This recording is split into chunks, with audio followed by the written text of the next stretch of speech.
Hello, everybody.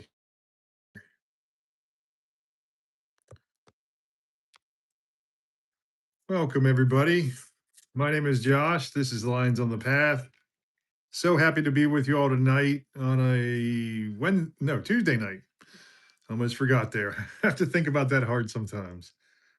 It is almost Christmas, and I have been trying to tie in together Christ's sacrifice for us, what he did for us upon the cross, the first sacrifice through all the way through the Old Testament, how it draws a straight line to Jesus Christ. And I hope to do that some more tonight. I hope that I can help be even a small part in bringing people to the love and the light of Jesus Christ. That is the reason I do this show.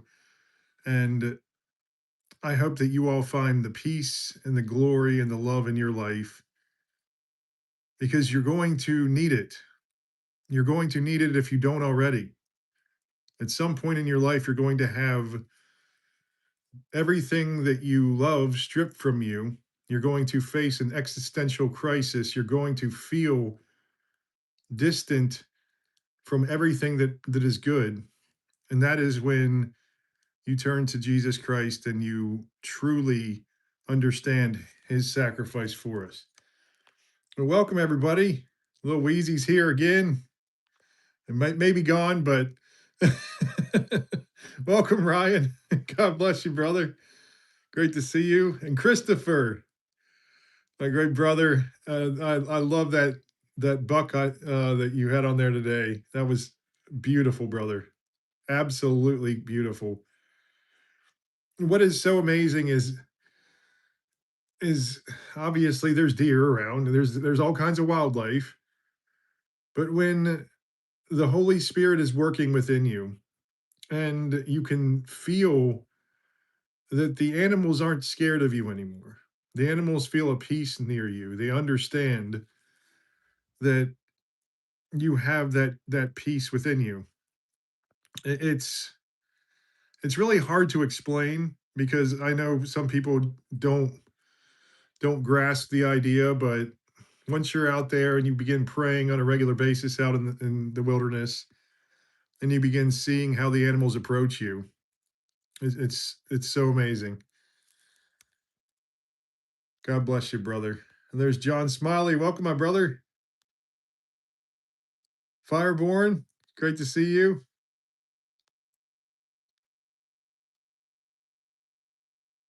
Oh, God bless you, John. Have fun with the family. And there's my brother Greer. God bless you, Greer. I love you so much and praying for you and Allison and your all's families. It is it is heartbreaking sometimes the trials that we go through. It really is. And I know not much can be said in the moment when we're going through these hard times.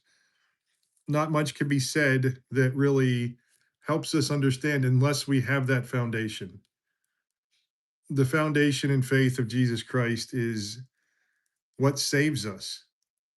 When we hear Paul saying we are saved by faith through grace, not of your works, so that no man may boast, it just, I don't think it registers in people's minds because the cross and the gospel is foolishness to those who are perishing.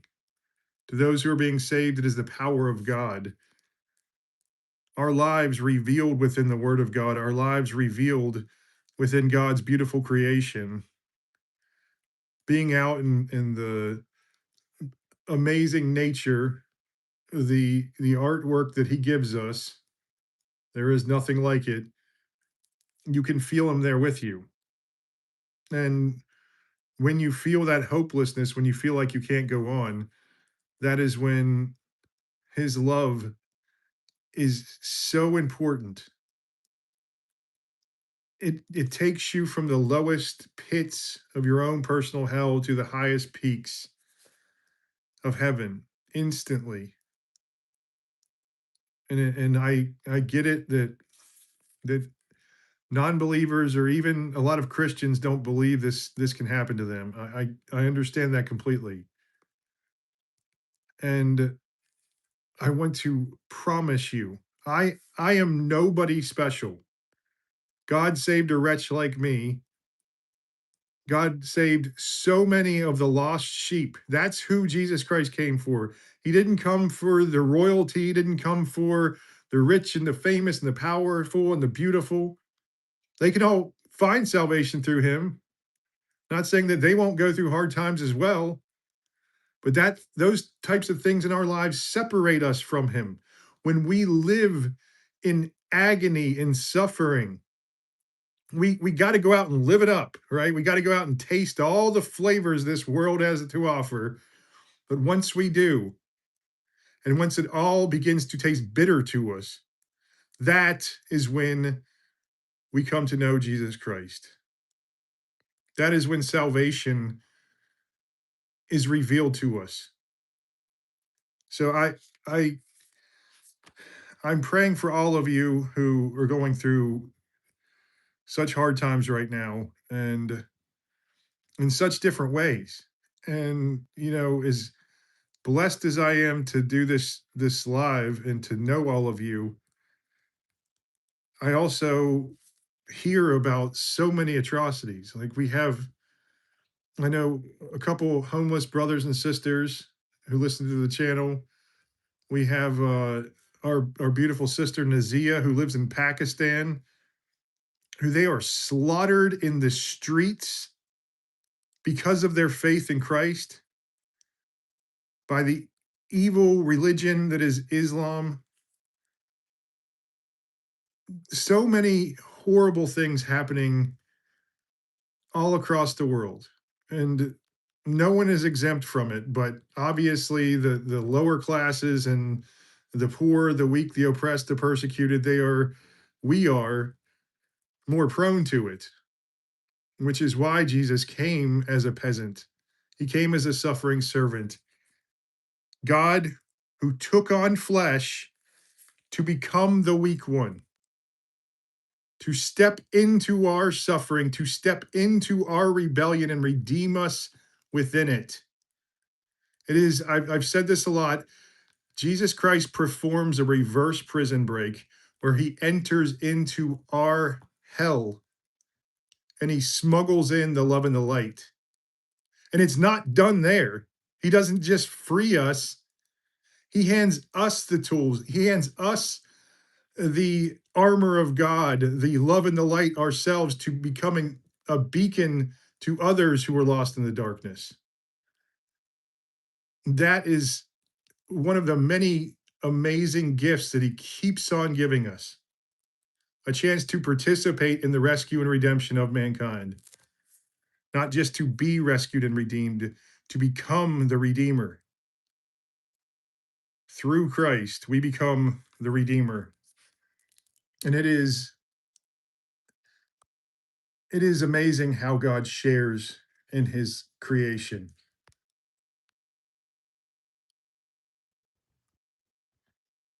Oh, I got way behind here. I'm sorry, guys and brothers and sisters. Christopher was saying it truly was an amazing, beautiful book from the Lord. They truly do feel the peace within us. I had a family of raccoons a while back do the same, came up, stared for a bit, and went their way. That's amazing, brother. I love that. I know my up at my parents' house, um, my sister now has it started really about a year and a half ago when I was up there. They'd been feeding the birds and the squirrels and the chipmunks and everything, but then we had the chipmunks coming straight up and eating out of our hands, and the birds coming out and eating out of our hands. And now there's raccoons, possums, and skunks that all come up. It was a little bit of a problem at first because obviously the skunk, right? the fiercest predator in the world, the skunk. But they all sit there and eat their peanuts and Whatever my sister leaves out there for them, they all eat it in harmony and peace. It's amazing to see. You have the stray cats too? That's great.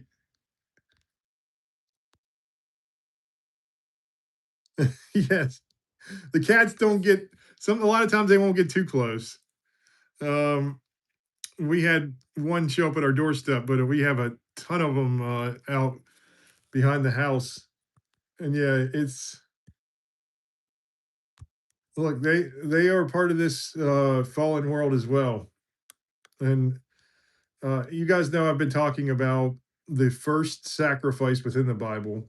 It was in after Adam and Eve ate from the tree of the knowledge of good and evil, and they knew shame. They took on sin. They entered into the rebellion. When they did this, God saw that they had this shame, that they were ashamed of their nakedness, that they knew fear, that they knew anxiety and jealousy and all the darkness for the first time. And what did God do? Well, he cursed the ones who did it to him, the devil, the serpent. He cursed the earth, not as a punishment, as a way to be able to help us suffer our way to Christ, suffer our way to knowing God. Because without that suffering, we would end up just like Adam and Eve. We would be given a paradise and we would take it for granted. So that's why the earth had to have been cursed as well. But God performed the greatest act of love, which was the first sacrifice, by killing an innocent animal and covering Adam and Eve up with the skins. And we think nowadays, we're like, oh, well, that's not a big deal. He killed an animal. Dumb little animal, right? Well, we are talking about God's perfect paradise, God's perfect creation. And God gave Adam and Eve dominion over the earth. God gave all of us dominion over the earth, by the way. And they also had dominion over the animals. And there was a much closer connection with mankind, with Adam and Eve and the animals back then. A much closer connection because they were all children of God, God's creation. We might be the unique children of God made in his image, but we are given the animals to take care of, the plants to take care of. And God had to slaughter one of them just to cover up the shame and the sin of Adam and Eve. Well, this is a temporary band aid on the problem that God is putting in place. Sacrifice is a temporary stopgap that he obviously had a plan for at the cross to end once and for all.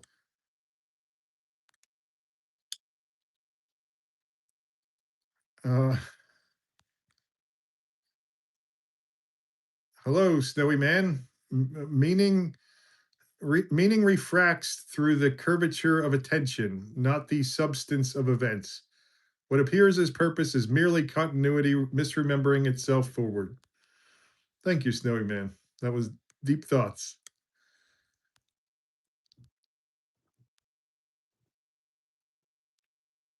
Little Truth, great to see you. And Katie, welcome. Almost missed you there. God bless you. Oh, Maurice, I'm so sorry. Says I lost my sister a few weeks ago from breast cancer. She was a Steelers fan. God bless you and God bless your family in this hard time. I am so sorry that happened. The heartbreak. I love to you. This has been as it sometimes gets to be. It's been a tough week. Again, I know many of you have much harder things going on. Uh, but it gets to be an accumulation of these things a lot of times. I want to express that when we say, well, death is just part of life, that suffering is just part of life, it's just how it has to be. Jesus Christ is showing us it's not how it has to be. It was never supposed to be that way. Jesus uses our own rebellion as as the mechanism of our redemption, but death and suffering are the antithesis of God. Death and suffering are absolutely the inverse of Eden, of his perfect paradise. Because you see the contrast there in the Garden of Eden itself. You see at the edge of the garden, the tree of knowledge of good and evil, which represents a rebellion, which represents the presence of the serpent and the fallen. But all the other trees in the garden represented the tree of life, the tree of life representing the presence of God himself, an eternal life. This is what he's going to bring to us at the end times. This is how he's going to bring us back. We will have the eternal promise through him. It's not about, are you good enough? It's not about, oh, I've been such an awful person in my life, and there's no way that I could be redeemed by God, be rescued by God, be saved by God. No, that makes you more likely to be saved.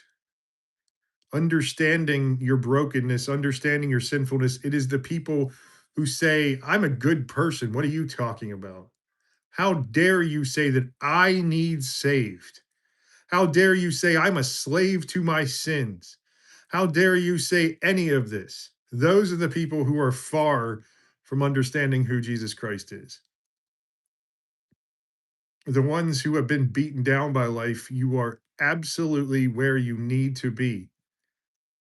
You just have to open your eyes to the grace, the hand that Christ reaches out to lift us up, to take the cross that we bear upon himself.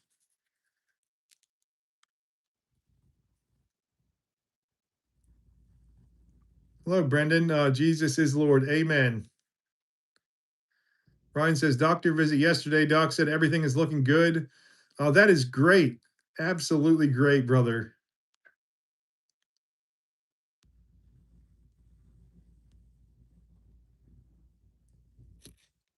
Uh, okay, I'm going to try to catch up here. Joshua JKD, welcome, my brother.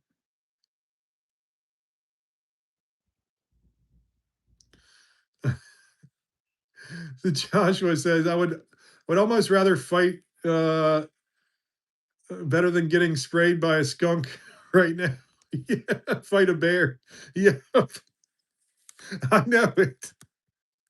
I know it. The skunk is like, shh, man. He's like, respect everybody, respect the skunk. It was so funny to see him.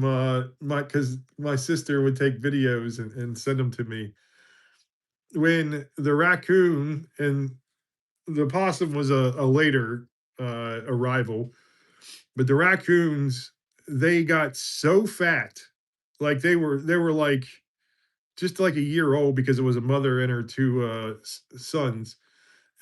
and they were just chowing down on. My sister gets like these peanuts for them. I don't even know how she affords it. Um, but then the skunk just rolls up. He just lifts his tail, and those skunks are like, "What? No, they're out of there." But then they braved it the next time. They came back and they got sprayed the first time. Somehow they made a truce, though. Somehow they made a truce, and now they all eat in harmony.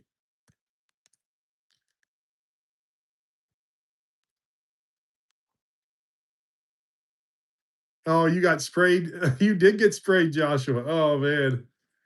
I remember my sister's old German Shepherd got sprayed one time. Um, yeah, it took a while to get that smell off.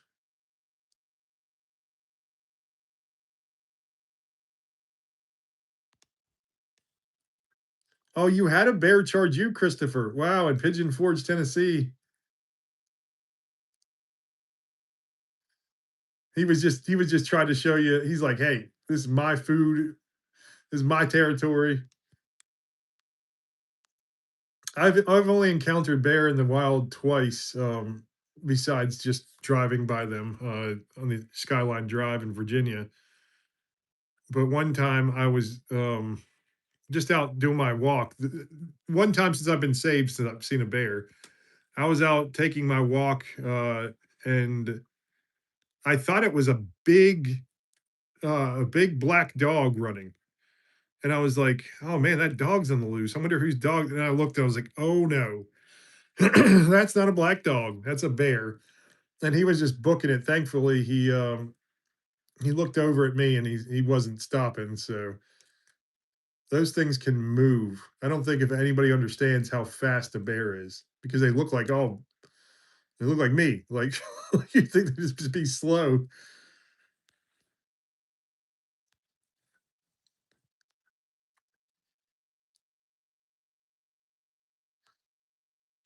Let's see here. Um, True says I've only seen dead skunks.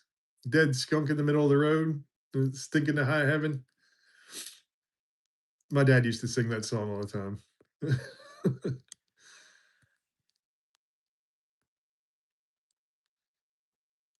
I don't know.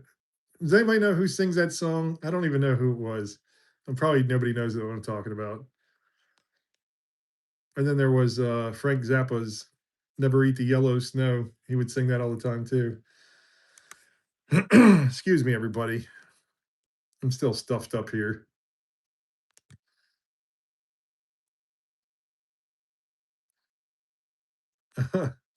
Drew says, "Okay, 100 men or one gorilla." Just wondering.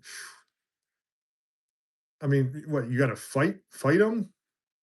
I mean, either way, you're gone. I mean, but a gorilla is just gonna rip you apart. So I guess the men at least are. I guess maybe with the gorilla, it'd be over faster. Ryan says 100 men unless I have a banana. A gorilla versus 100 men. I got you. Christopher says a demon possessed bear versus 1,000 men.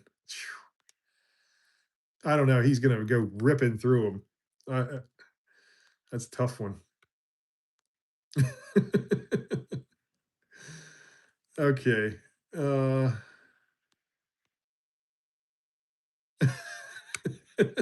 Ryan says my mom thought I had a skunk in my room as a seventh grader. Oh, okay. Let's see. Um,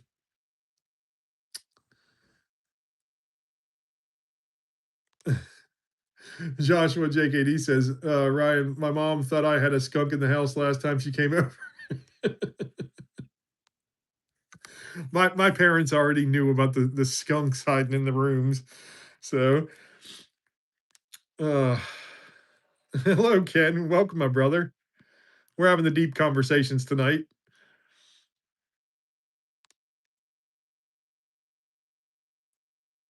Truth. The conversation that happens in the chat is crazy. Yes, it is. Hello, Dog Catcher from Chapel Hill. Not too far from you. God bless you, brother or sister. I'm sorry. I can't see the. I apologies. I cannot see the pictures. They're real tiny on my phone.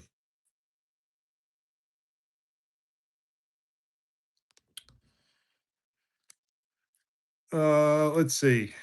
Okay, so I know I told you I was working on it last night, and I got the Luke genealogy done, but I still want to make sure that I get the genealogies, and what I'm trying to do is to get the meaning of every single name within Christ's genealogies and see how they fit together to make a story that tells us about what Christ is doing. So, the Luke genealogy is much longer than the Matthew genealogy, but the Matthew genealogies, it's different because in Matthew's genealogy, he skips over, a couple different sections. He only goes back to Abraham, but he mentions the women. He mentions Rahab and Ruth. He mentions um, also Mary. So the very end of Matthew's genealogy says God will raise us up a helper, a righteous one. The Lord will establish that God is exalted, lifted up. God has helped us with a gift from Yahweh. He will add the wished for child. The Lord is salvation. So this is just a little bit. That was the very end of the Matthew genealogy. Both of them hit on certain themes, and it is overcoming the serpent. So right in the middle of the genealogies, you see Nashon, which means nobler serpent, and it talks about how there in the Matthew genealogy, God is covering the serpent. He is covering the serpent and what the serpent has done in our world. And in Luke's genealogy, it is um, God coming to lift us up to rise above the serpent and then to break through a wall that he has made, the supplanter, um, who therefore we are filled with joy, the Father of all nations, the branch or the shoot. Um, we know that Jesus is called the the branch, the shoot, the vine. He grew up like a young root from dry ground. So I'm going to try to organize these better so I can get a coherent story that will flow better. It's not just going to be broken sentences. A lot of times when you're trying to interpret the ancient Hebrew, it's about when you're interpreting it to modern English, it becomes something where you have to add on the different parts of the sentence and things like that. So I will do my best to get that together. But I did find it amazing within Matthew's genealogy where the women are mentioned. And that is very rare within the genealogies of the Jews because it was only the men that were mentioned. Now remember, this ties into the first Christmas as well. So what happened at the first Christmas after the birth of Christ? The angels came to the shepherds in the field. The angels came to the shepherds in the field, and keep in mind the shepherds. What's the song? I think it's Silent Night. The shepherds quake at the sight of the angels coming to bring them to the newborn king to worship him. The shepherds were considered crazy people. The shepherds were the ultimate outsiders. So much so that their testimony was not even counted in a court of law. So you if you happen to have a shepherd be the only witness for a crime that was committed against you, then you're out of luck because nobody's going to believe that shepherd. You're like, oh, that crazy one? No. The way I describe it is, from my in-depth research here, the shepherd is like a, I don't know, a roofer or a construction worker. I was a construction worker for a while as well, so I'm telling on myself. But you had some of the people who,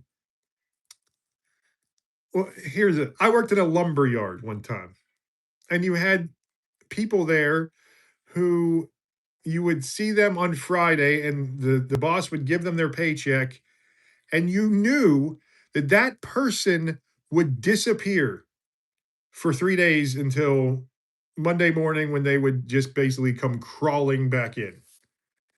You didn't know what they were up to, but you knew it was something crazy. I was like this as well, so I'm not any different. But that was the shepherds. They were probably going a little loopy from being out in the wilderness, isolated, just with the sheep all the time. I can tell you, as somebody who is out in the woods every single day for at least a little bit every day, when I really am going through a hard time and I go out there for longer stretches, you do start to get a little loopy. You start to go a little crazy in the isolation. But these were the people that God lifted up, and these were the people who God brought to be the first witnesses. The lowest among us, lifted up, brought to the Lord. Now, it was important to understand why as well.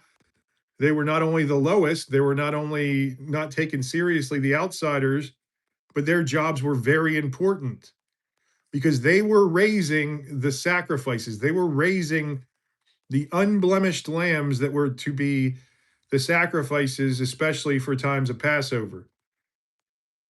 So everybody counted on these shepherds to be the ones to raise their sacrifices, raise their food as well. And when they were done raising and grazing the sheep out in the field, they would find the unblemished sheep.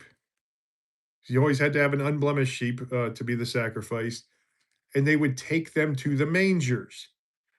The mangers were always within a cave. We see these rickety old building as the mangers in the nativity scenes. That wasn't at all how it was. They were just within a cave because there were very few trees in Bethlehem.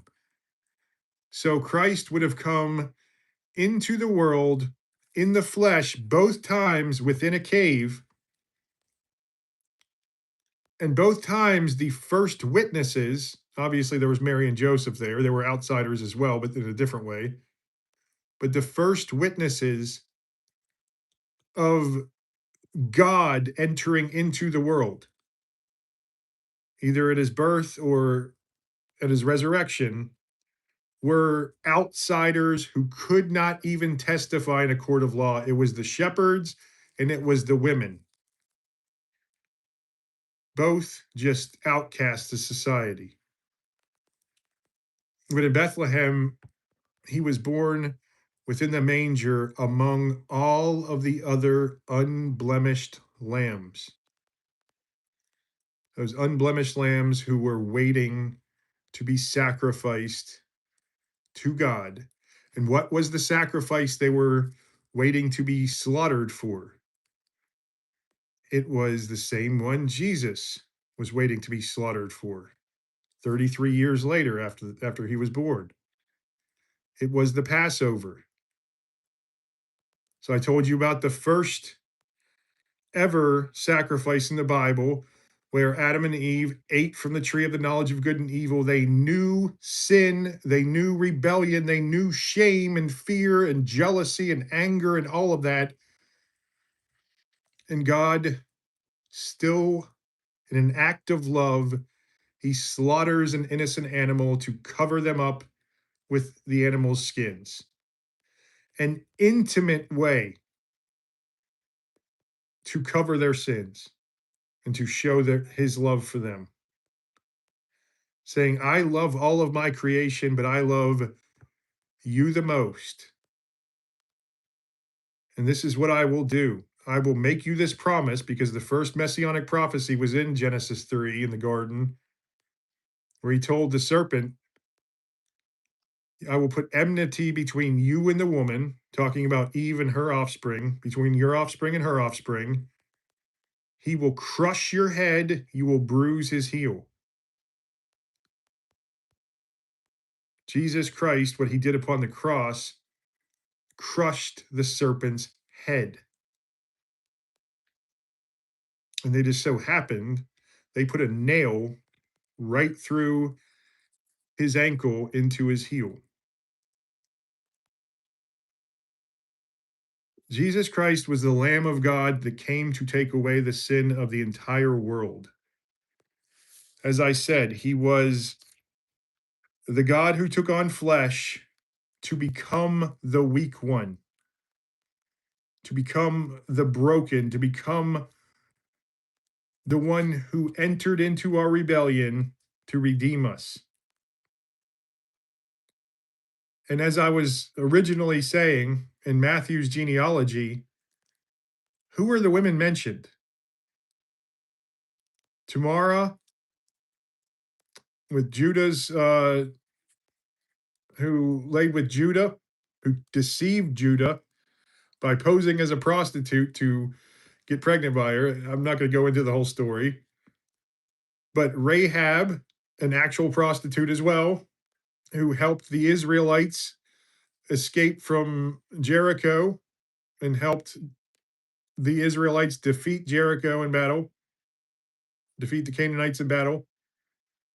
Ruth, a beautiful, faithful woman who was a Moabite, who wasn't even a Jew herself. Neither was Rahab. Rahab was not a Jew. How are these two? And then you have later the next woman, who is not even mentioned by name, but I'll get to her. These women were all outcasts, were all involved in some kind of sexual scandal where they should have been condemned if you were taking the law ultra literally, but God showed them grace. But God had already said, I believe it's Jeremiah 8, 8 maybe, 8, 8. God already said that the Israelites, they already corrupted his word as well. They corrupted his word because they didn't understand what he was telling them. They didn't understand what he was doing. He was trying to lead them keep them from going astray. But he focuses on the ones who go astray when Jesus Christ finally comes. He focuses on the lost sheep. And so you have Tamara and Rahab and Ruth. And then you have, it mentions Bathsheba, who was David's, came to be his wife. But that was the one that David saw bathing on the roof. She was married to Uriah. What does Matthew say in the genealogy? That Solomon, who Bathsheba was Solomon's mother, was born to David and Uriah's wife. David, who was considered one of the greatest servants of God, a man after God's heart, his name means beloved. David was very sinful, but he repented for his great sin, and God redeemed him and God showed him mercy. So we see this scandal within Christ's genealogy, this scandal, these outsiders, these women. It was unheard of. I think that people don't understand a lot of times how bad all of society was back in the Old Testament days and in the times of Christ. You had, let's just take one of the famous ones from back in the day, because this happened. They were popular right before, and then, just really right before Jesus Christ came in during his time on earth. Excuse me, everybody. So the Spartans, they would groom young men to be killing machines. And if there were weak ones among them, I mean, they would do awful things to these young men. They would not have any kind of real childhood at all, because any kind of innocence was considered weakness. Any kind of humility or love or kindness or generosity or any of that stuff considered weakness. And if they showed their weakness too often, they would just throw them over a cliff.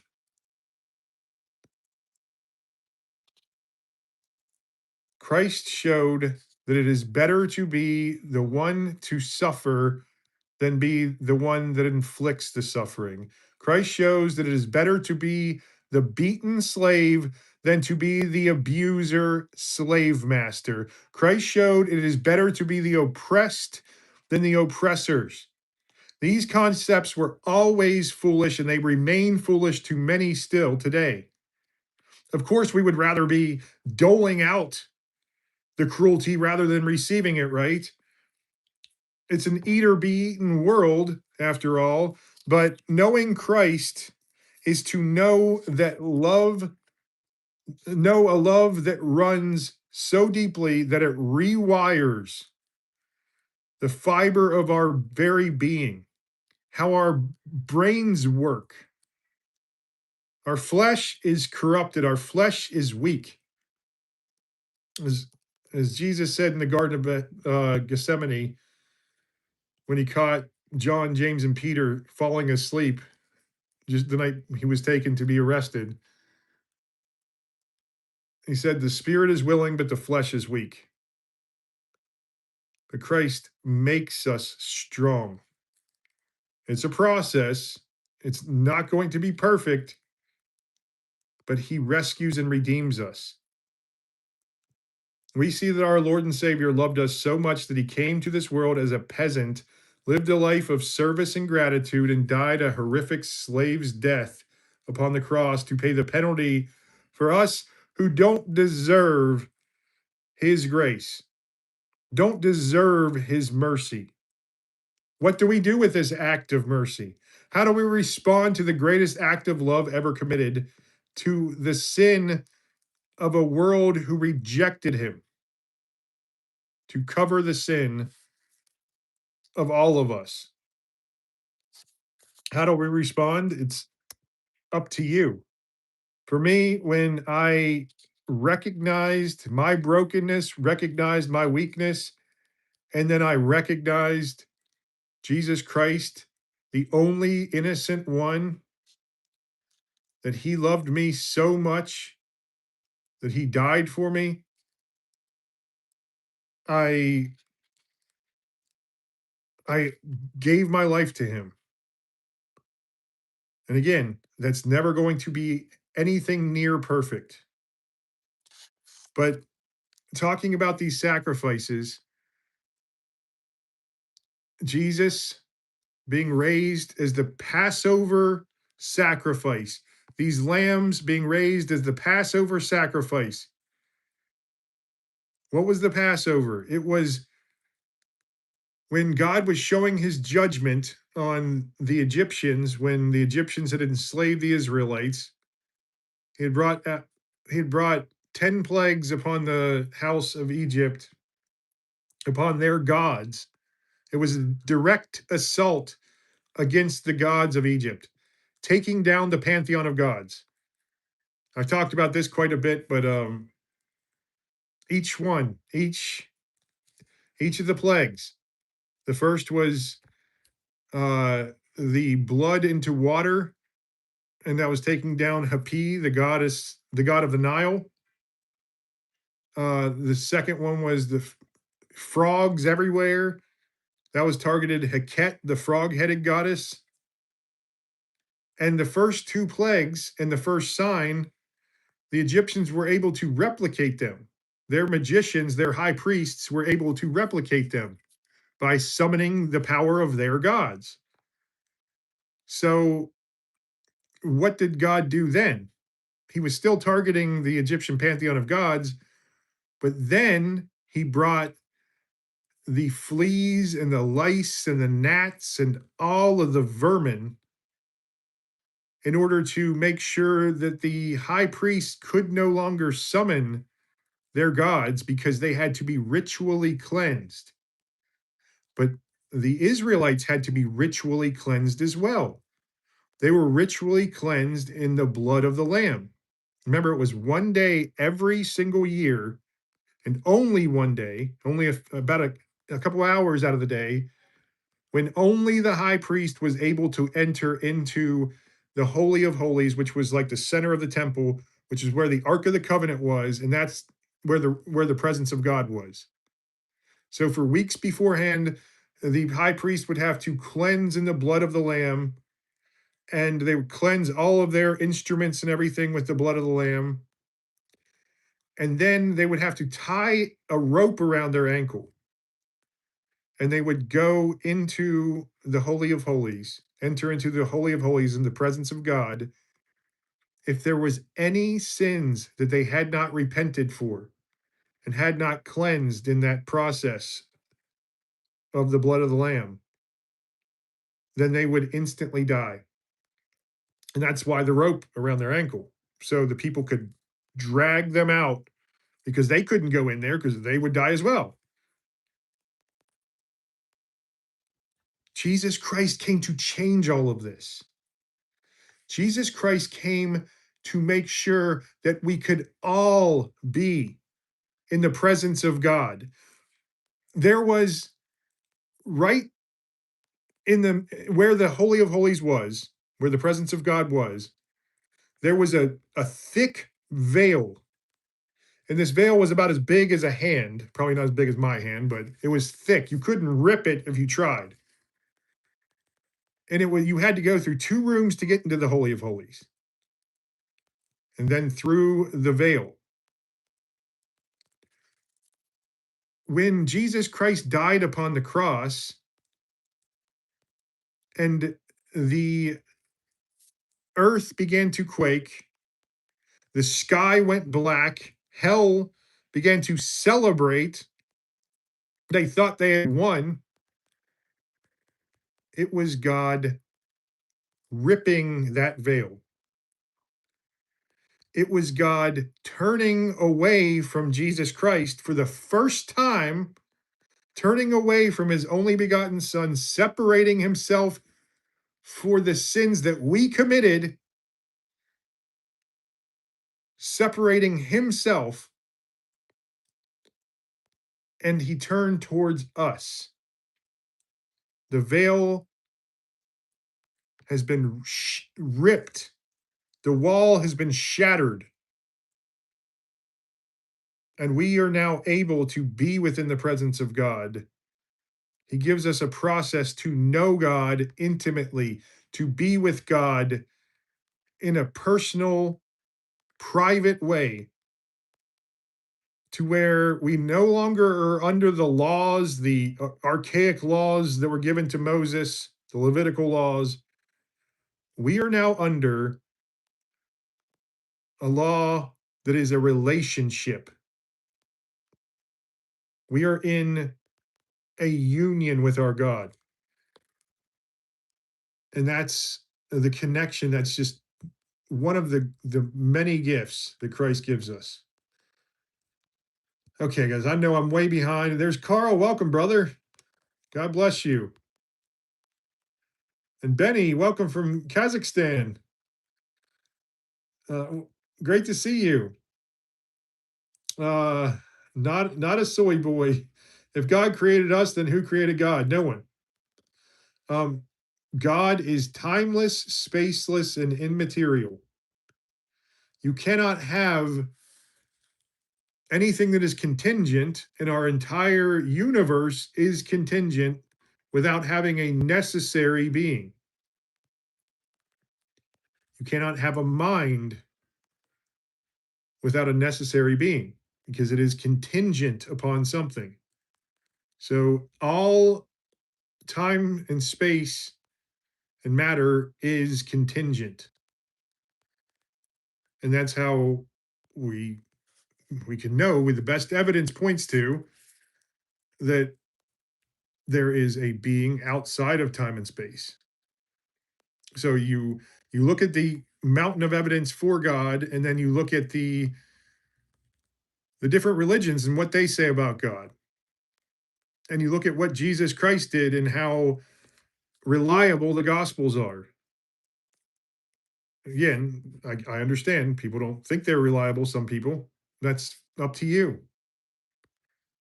The more I study them, the more reliable they become because we are finding out more and more every day that affirms the authenticity of the scriptures. We've never found one of the thousands of archaeological finds that affirm the Bible. We've never found one that goes against what the scriptures say.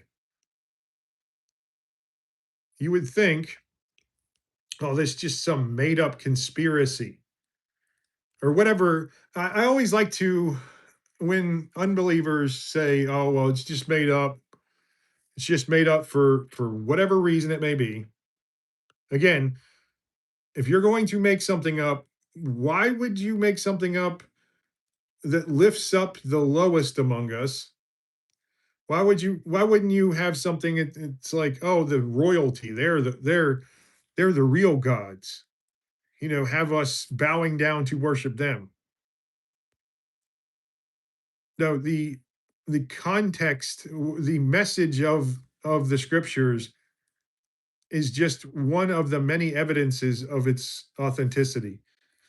Um,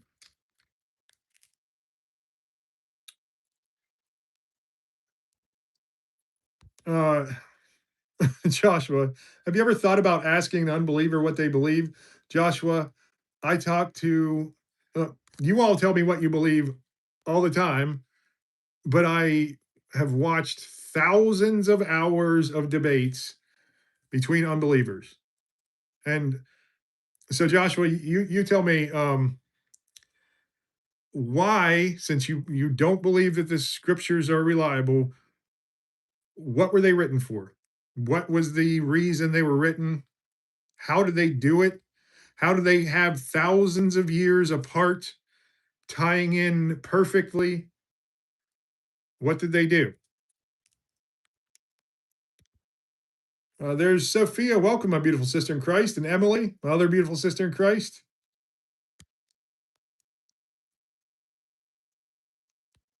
Let's see.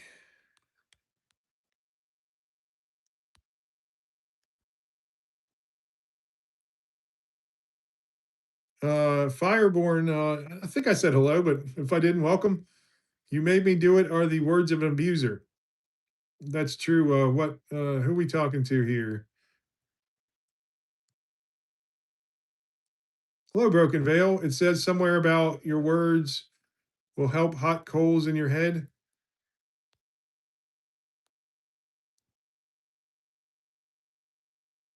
That's right. Venk. I'll just say Venk, maybe. The sky tore open like a curtain. Absolutely. It was amazing.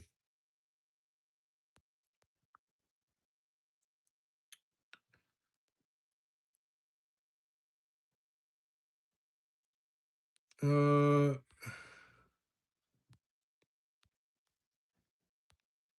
I'm trying to see what you guys are responding to. I'm sorry.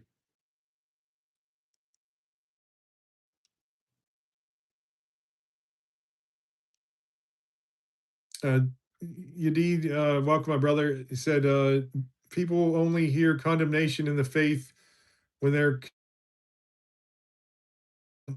I agree with you, brother, and I know that that's so, most unbelievers get mad about that, and it's not something that I'm saying to try to do or picking some kind of fight. No, that's not at all what I'm saying. Because I remember what I felt about Christianity. I still thought that Jesus Christ was an amazing and beautiful teacher. I didn't understand that he was even God, even though I grew up as in a lukewarm upbringing of a Christian. Um, but it was all, it just never clicked for me. It just never made sense at all. Not one thing, except for that Jesus was love.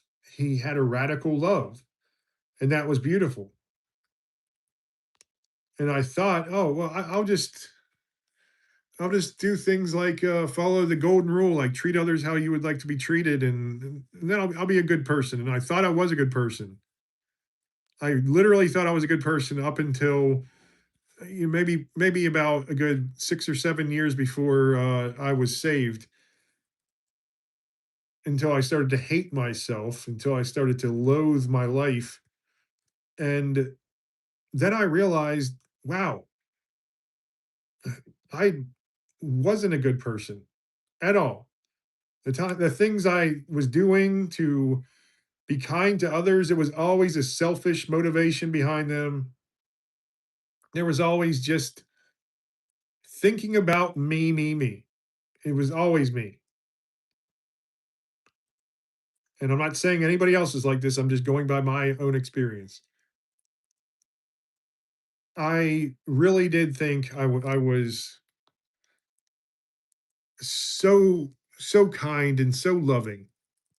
And if people would just listen to my ideas, or if I could just be the king of the world or whatever it may be God, then I would change this place for the better. Well, that's the mindset. The rebellion defines us. Rebellion defines us whether we understand it or not. Jesus came to the lost sheep, giving us all what we are desperate for: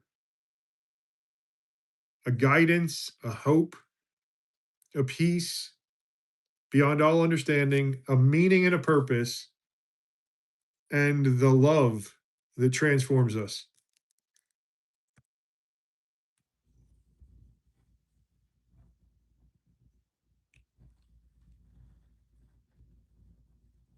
Uh,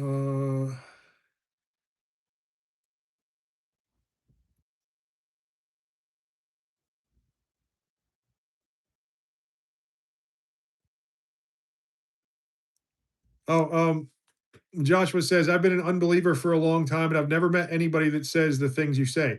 I know.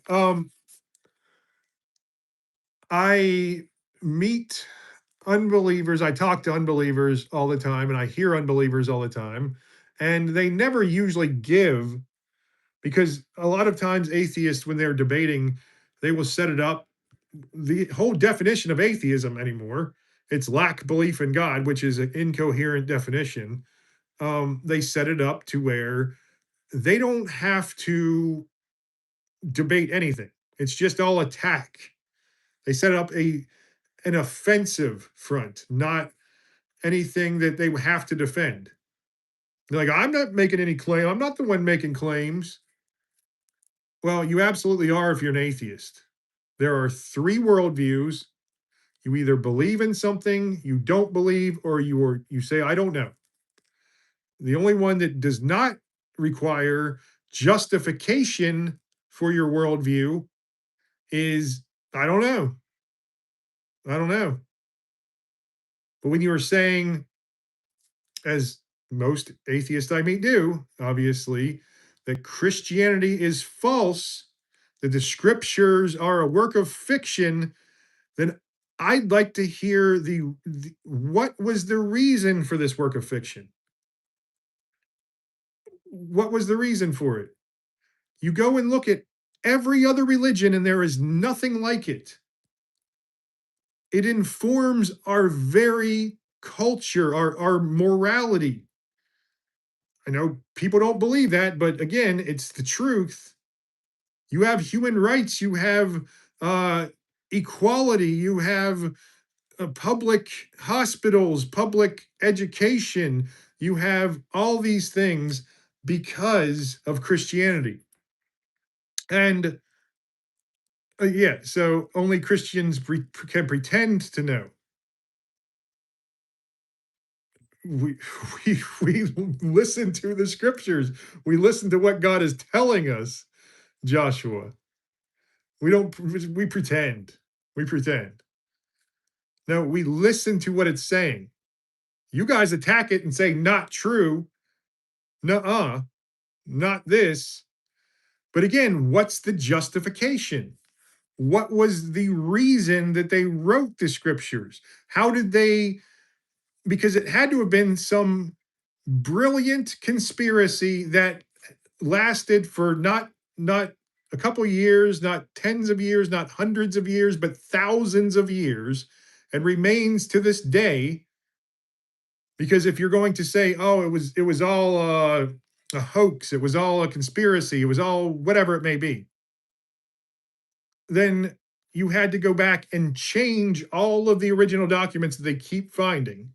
Right now, I think they're up to just the New Testament documents. They're up to something like 70 plus thousand of the original Koine Greek. And when you add on the translated documents, the early documents, that's one of the reasons why we know they're reliable as well, because they weren't just centralized in one area as like Muslims and stuff have. They were spread out to the far edges of the world.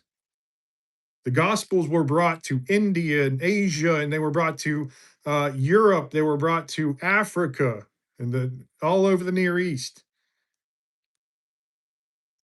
They were brought to everywhere that the known world had civilizations, and they were translated in those languages. And we look at the translations, and are they vastly different? No, they're not different at all.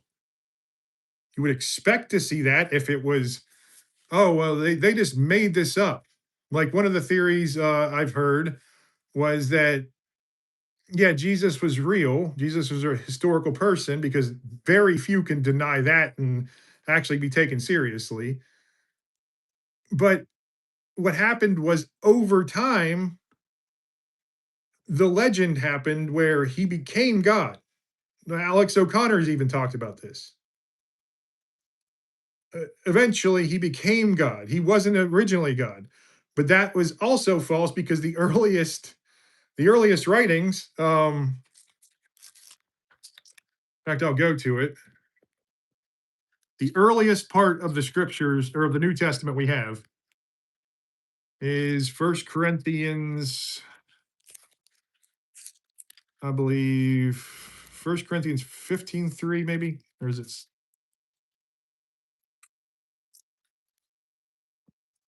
Uh, yeah, for I delivered to you as the first importance what I also received, that Christ died for our sins in accordance to the scriptures, that he was buried and was raised from the dead on the third day in accordance with the scriptures, that he appeared to Cephas, then to the 12, then he appeared to more than 500 brothers at one time, most of whom are still alive, though some have fallen asleep. Then he appeared to James, and to all the apostles. Last of all, as to one untimely born, he appeared to me. For I am the least of the apostles, unworthy to be called an apostle, because I was persecuted by the church. I persecuted the church of God. but by the grace of God, I am what I am. And his grace towards me was not in vain. On the contrary, I work harder than all of them, though it was not I, but the grace of God that is within me. Whether then it was I or they, so we preach, and so you believe. That first, you know, 15:3 there, the first part of that that I read was the earliest. They think it may have been as early as 3 to 5 years after Jesus Christ's resurrection. 3 to 5 years. We know by doing detective work. This is why I listen to cold case Christianity more than I listen to the scholars, because he made a living.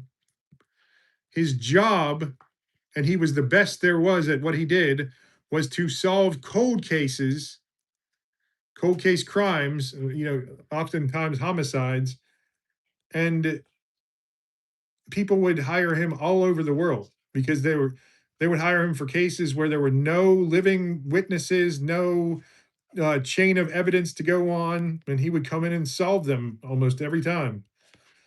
And he came to disprove Christianity, and he became a Christian within a few months because he saw there's so much within the scriptures that inform their authenticity.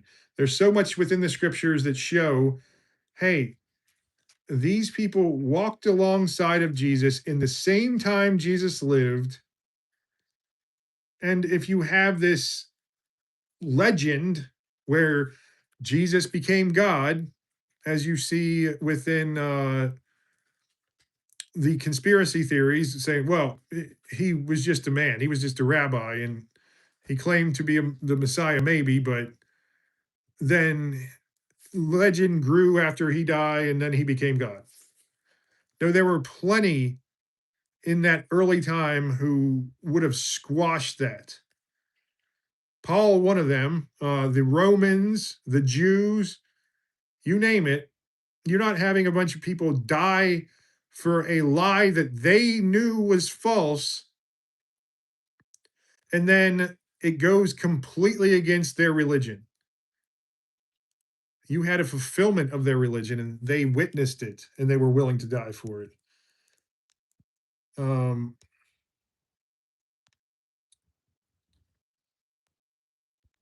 okay.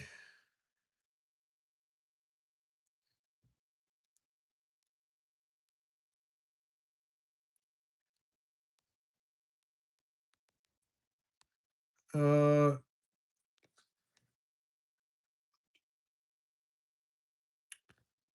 I'm sorry, Sophia.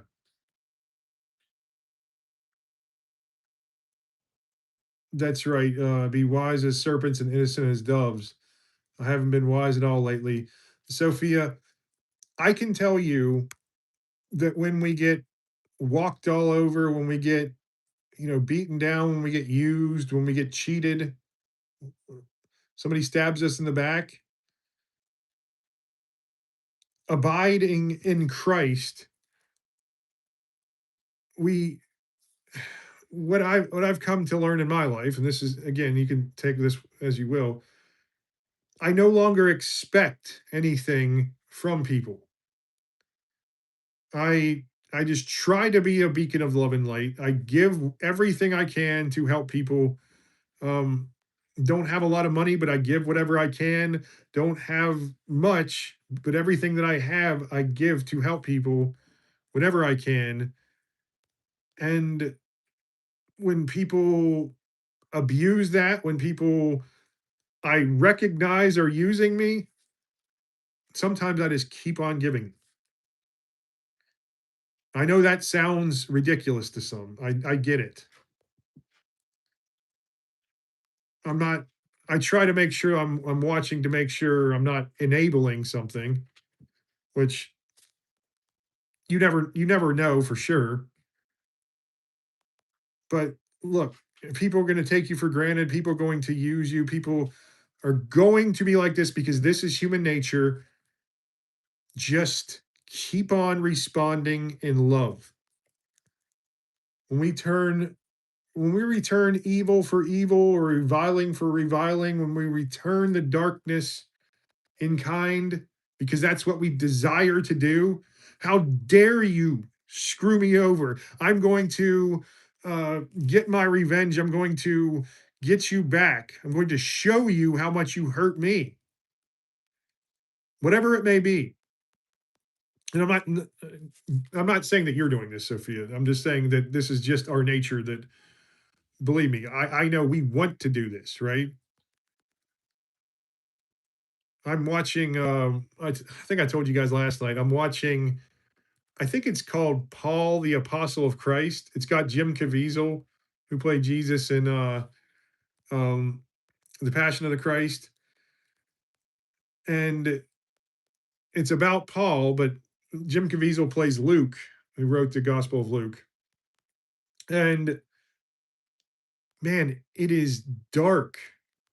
It is about the Romans in the early days of Christianity, and Paul is imprisoned, and Nero is taking the Christians and crucifying them in the streets and lighting them on fire to, and we know this happened because this was in Tacitus's writings, it's extra biblical writings, lighting them to light the way for his strolls out in the streets and in the gardens and everything. Thousands upon thousands of Christians persecuted for their faith because they weren't they weren't hostile. They weren't trying to overthrow Nero. They weren't trying to do any of this. What were they doing? What Christ taught to do: show radical love and forgiveness, act in humility. And that was too much. The world saw that as weakness, and they will always see that as weakness until we replace all the darkness in this world with God's love and light. And that will happen. That will happen. You can see it happen in your life individually. Now, you have to endure a lot of hard times getting there. But when you let Christ take the weight of the world off your shoulders, when you let him bear the cross for you, then you will see an amazing transformation. I know almost every relationship that I had completely transformed. I used to just I've told you guys, I used to just shun people because I wanted to be isolated. I felt horrible about myself, and I projected that out to others. And now I go and talk to people like they're my best friends for decades, complete strangers. My heart breaks when I see uh, a homeless person, for instance. I used to be like, get away from me. I don't have time for you. You're going to take my money and go buy your drugs. And, you're bothering me while I'm trying to go into the Walmart or whatever it may be. And now my heart breaks for them. I try to do whatever I can for them. I wish I could do more. Um, Let me see here.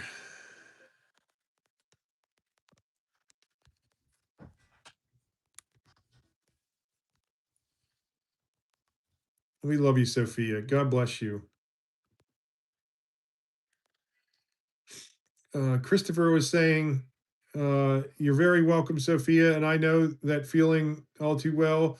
I was missing all the signs God gave me over the last several years, warning me of betrayal. We are a human, sister. We get fooled. That's absolutely right. That's absolutely right.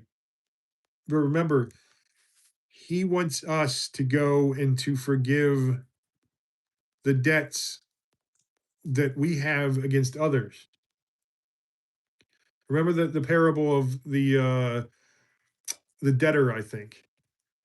There's a rich debtor who calls in this man and calls in his debt, and it's so enormous. It'd be like tens of millions of dollars in today's money. It's just enormous. And he says, you know, call it in the debt. And the guy said, please show mercy on me. I don't have the money. Just please show mercy on me. And the guy could have very well easily taken him as a slave, taken his family as slaves for generations to come with the amount of debt he owed. And he said, I'll forgive your debt. I'll forgive every single penny of it. Just a showing of grace. The guy was beside himself. He's like, what? Thank you so much. And he runs out into the street, and then he sees somebody who owes him like $200. And he goes and he shakes him down. He's like, you owe me money. Give me thy money now. And so the rich man's servant saw him doing this, calls the rich man out, shows him what he's doing. He says, go get the man. Go get the man. And he drug him back in front of him.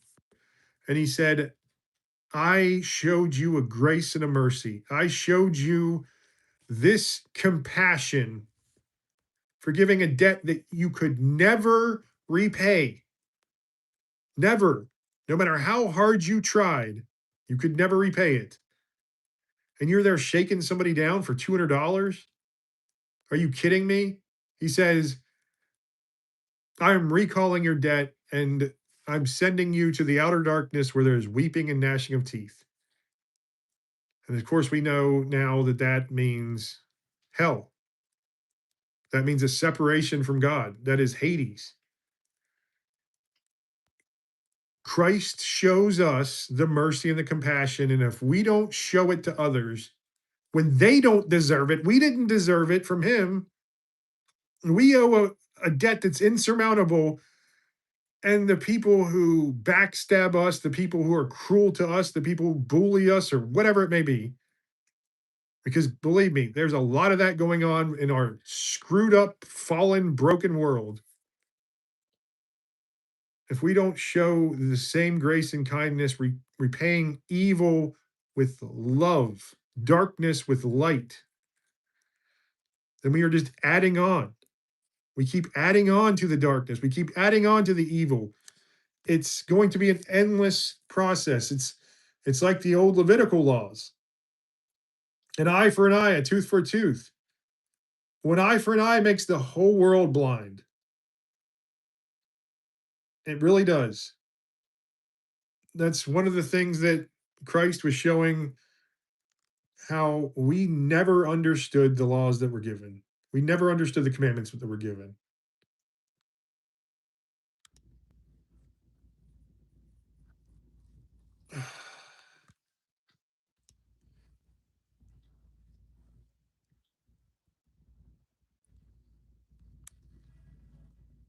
Um,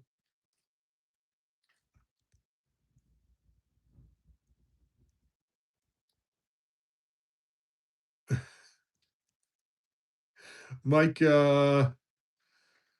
Paolo Antonio says there is no direct independent evidence that the apostles met Jesus.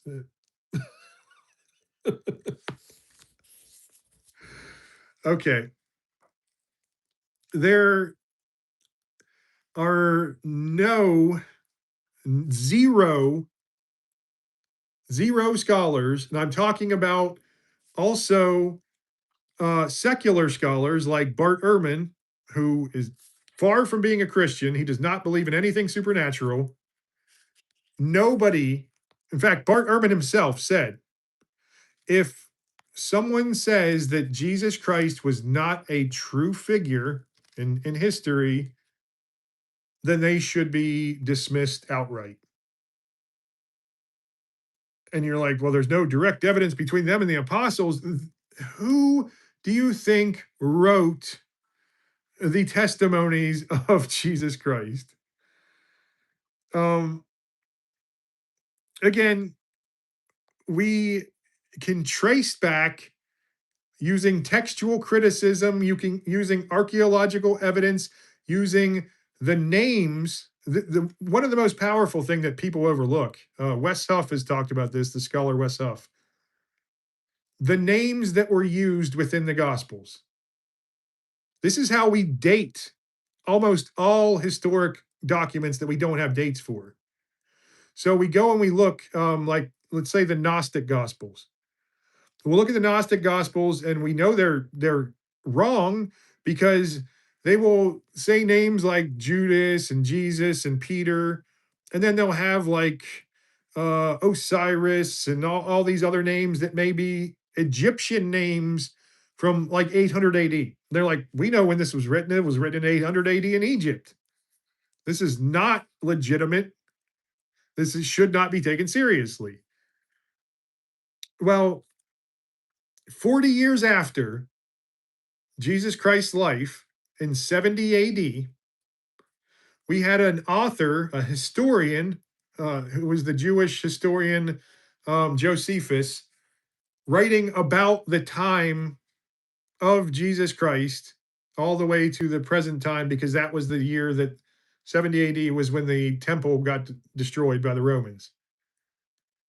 So he was writing about some of the same figures in the Bible. He literally physically knew people that were mentioned in the Bible.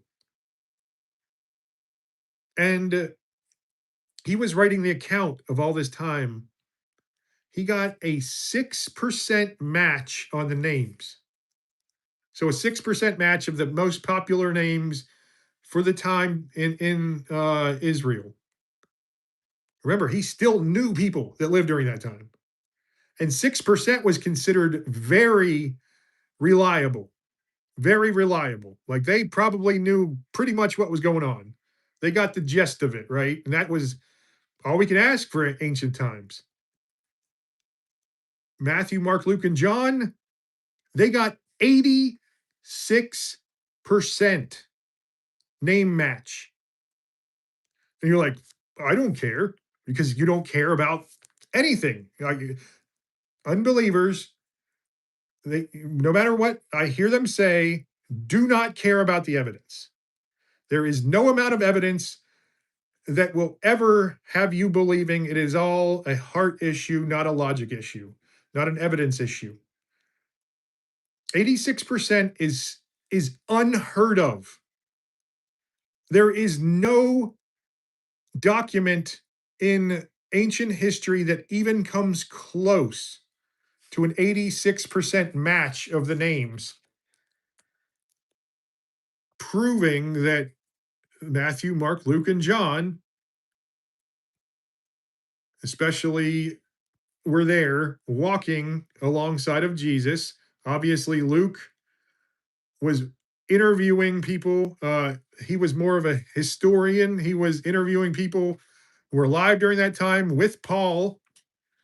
As I just read, uh, he came to Cephas, then the 12, then he appeared to over 500 brothers and sisters, many of whom are still alive, but some had fallen asleep.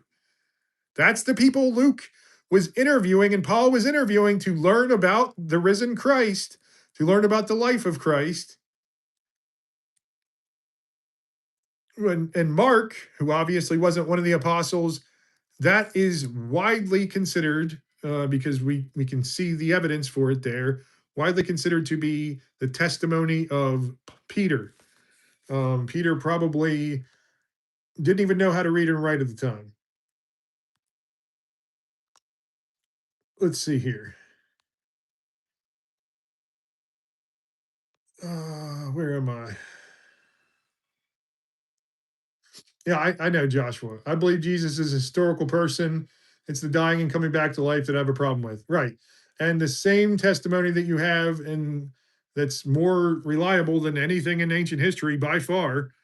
We have, I think, uh, for just that time period, for everyone else, every other historical figure during the time period within a couple hundred years of Christ, we have documents. If you stack them up on top of each other, they'd be about 4 feet high.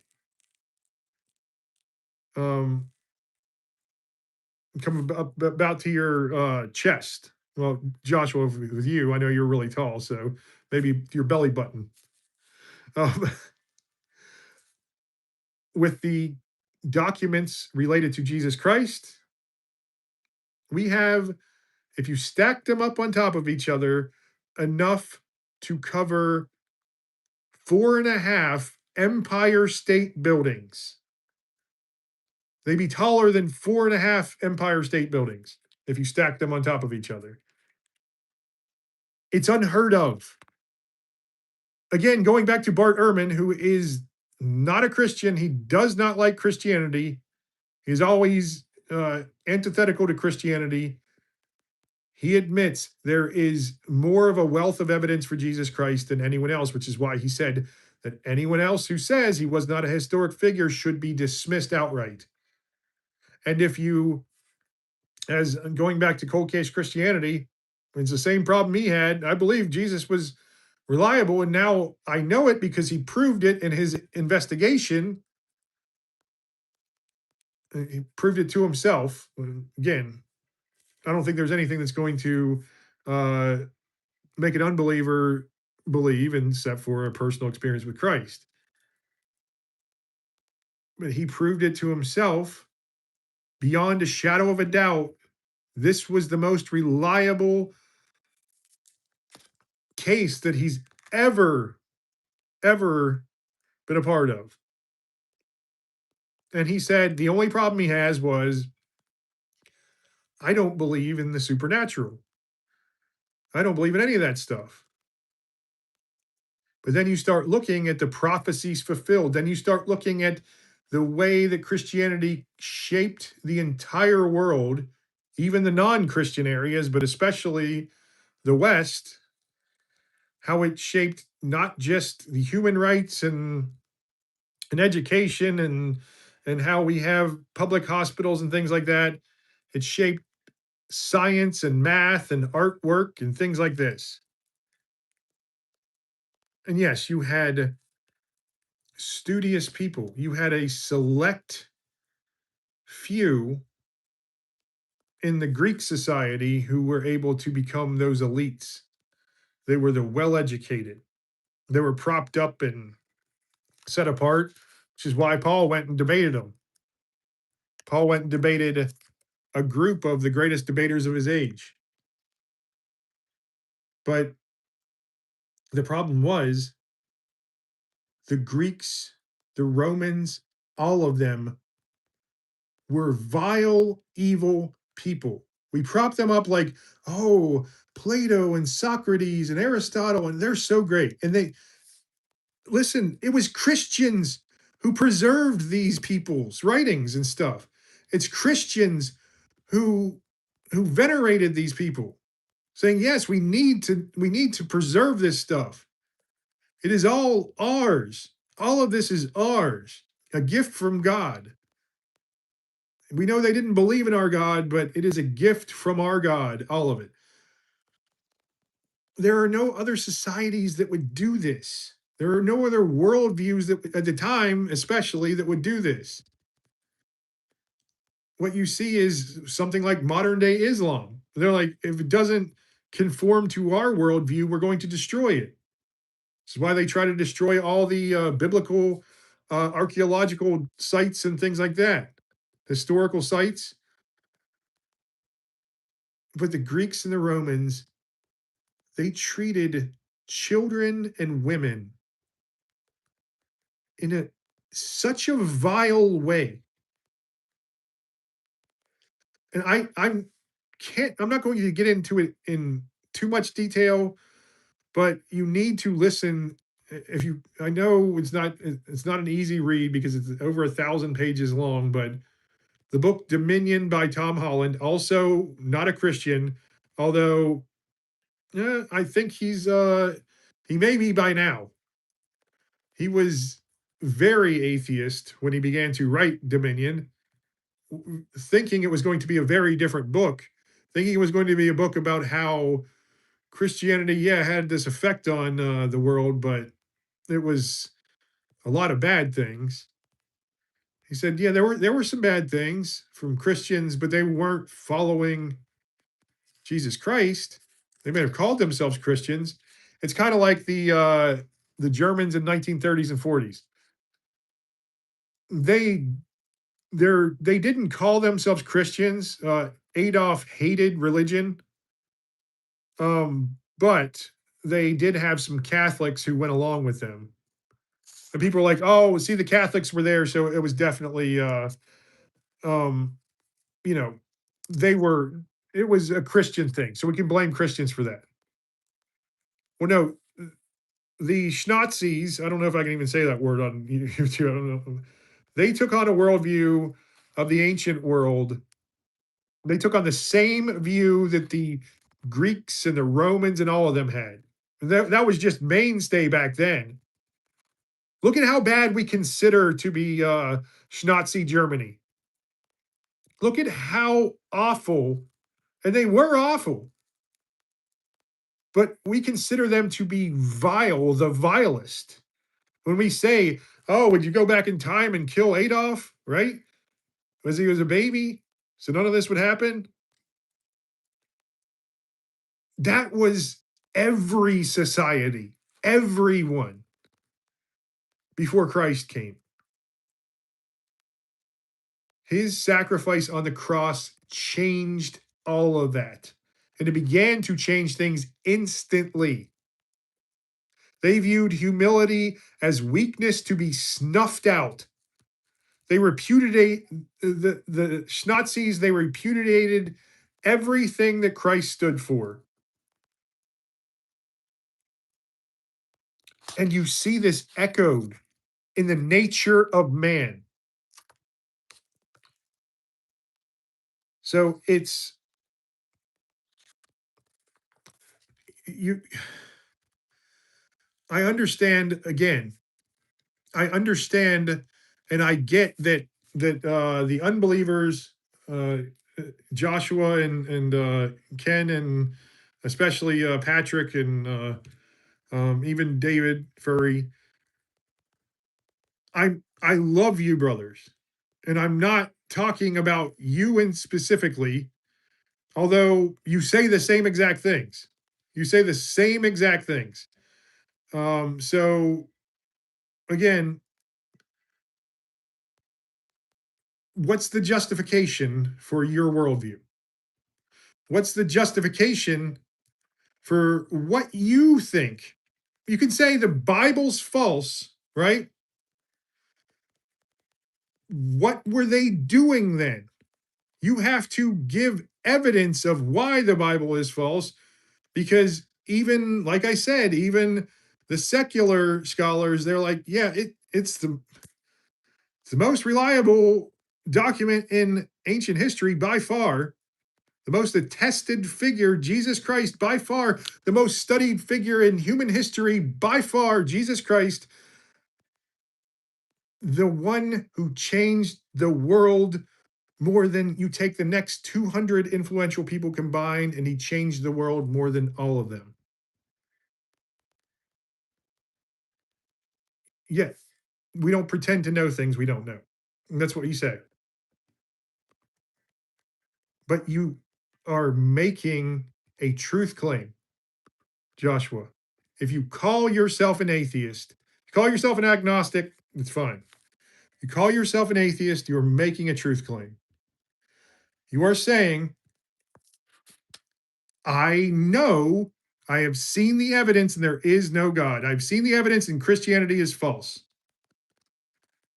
Ken, um, you used to be a Christian, if I remember correctly. I'm pretty sure. So you used to be a Christian. So what was the evidence that you saw that all of a sudden it's false? Is it just bad things happen in the Old Testament that I don't like? Or was it Christians acting in a way I don't like? What was the justification for you saying All of a sudden, nope, not going to say I don't know, because that's what Joshua just said when he calls himself an atheist. It's an incoherent definition of an atheist. It's a definition that is the same, a synonym for agnosticism, but yet you call yourself an atheist. When you call yourself an atheist, you are making a truth claim. Um, but again, I've heard, yeah, the Bible not true, but what's the evidence for it not being true? Just because supernatural things don't happen? Um, no, Joshua, I was talking to Ken. Ken says, when you open the treasure box and there's no treasure, means that there's no treasure. No matter how much faith I had, it was full of treasure. Maybe it wasn't full of treasure. So okay. The treasure box being full of treasure.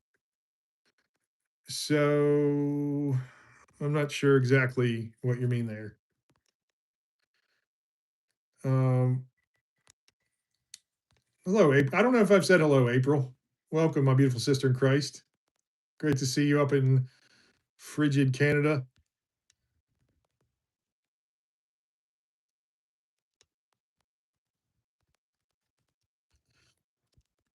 Uh,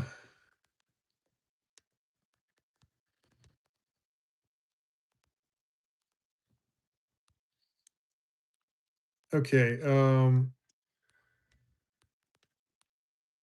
Where am I? I'll go up here. That's right, Sophia. The enemy planted that anger. Attacks attacks my memory. The enemy comes only to steal and destroy, and Christ comes to bring eternal life. The enemy will always use your weaknesses against you. Do not let your love and your kindness, do not let your mercy and your grace be a weakness. It is when we do it like the world does it, right? It is when we allow it to be a weakness.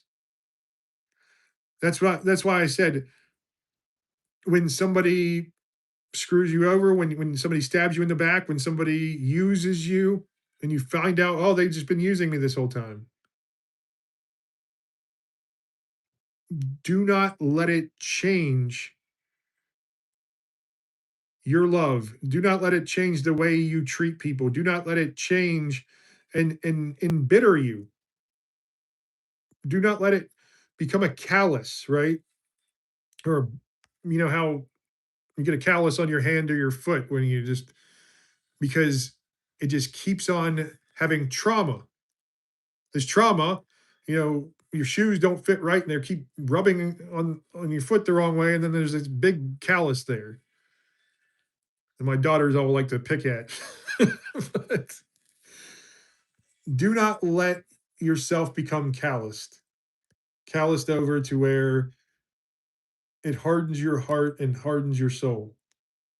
That's what the enemy wants. That's what he will always come to do. Hello, my brother Samuel. Great to see you, brother. God bless you.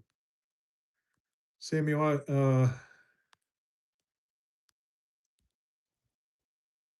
love you, brother.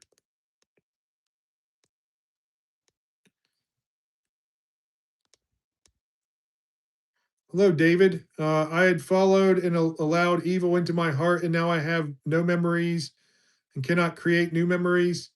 I feel like I blaspheme the Spirit and do not know, do not, and now do not have a mind. What do I do?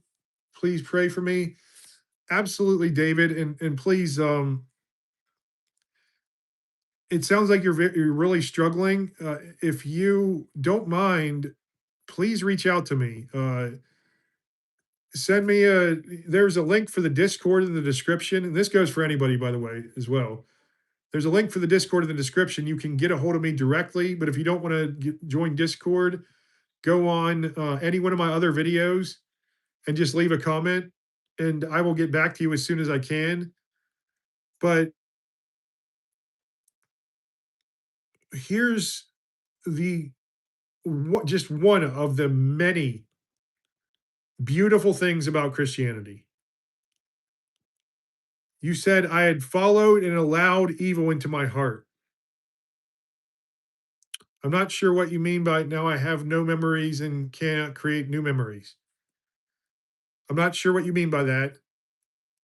But when you go astray, when you walk into the darkness, when you allow evil into your heart, we all do it.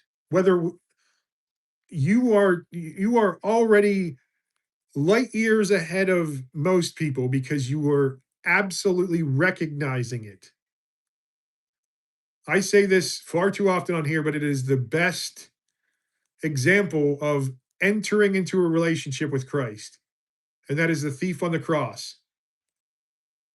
When Christ was being crucified, he had two criminals on each side. He had a one criminal and then a thief on the other side. And the criminal on his right side said, if you truly are the Messiah, if you truly are the Savior, get yourself down off this cross and get us down while you're at it. And the thief on the other side of Jesus said, stop it. We are guilty. We deserve to be up here. This man is truly innocent, looking at Jesus. And he said to Jesus, please remember me when you're in your kingdom. Jesus didn't say, no, you've been far too evil. You've been a thief. You've been a criminal all your life. Or he didn't say, get down off the cross and go work in a soup kitchen or go do some good deeds.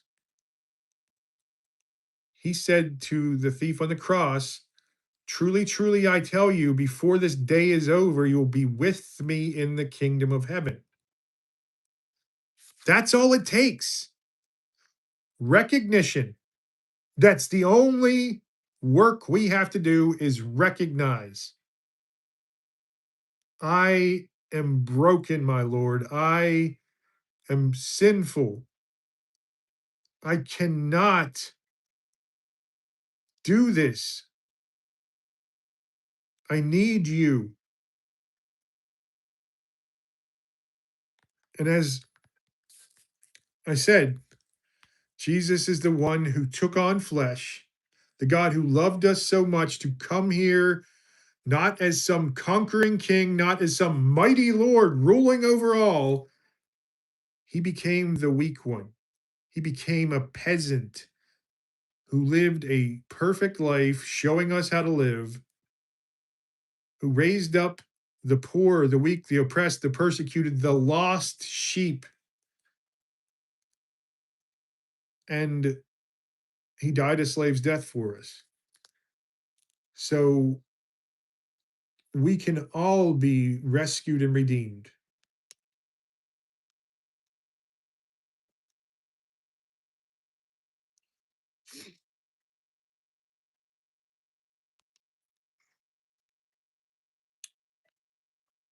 Okay, where am I? I know I was way behind here. Let's see.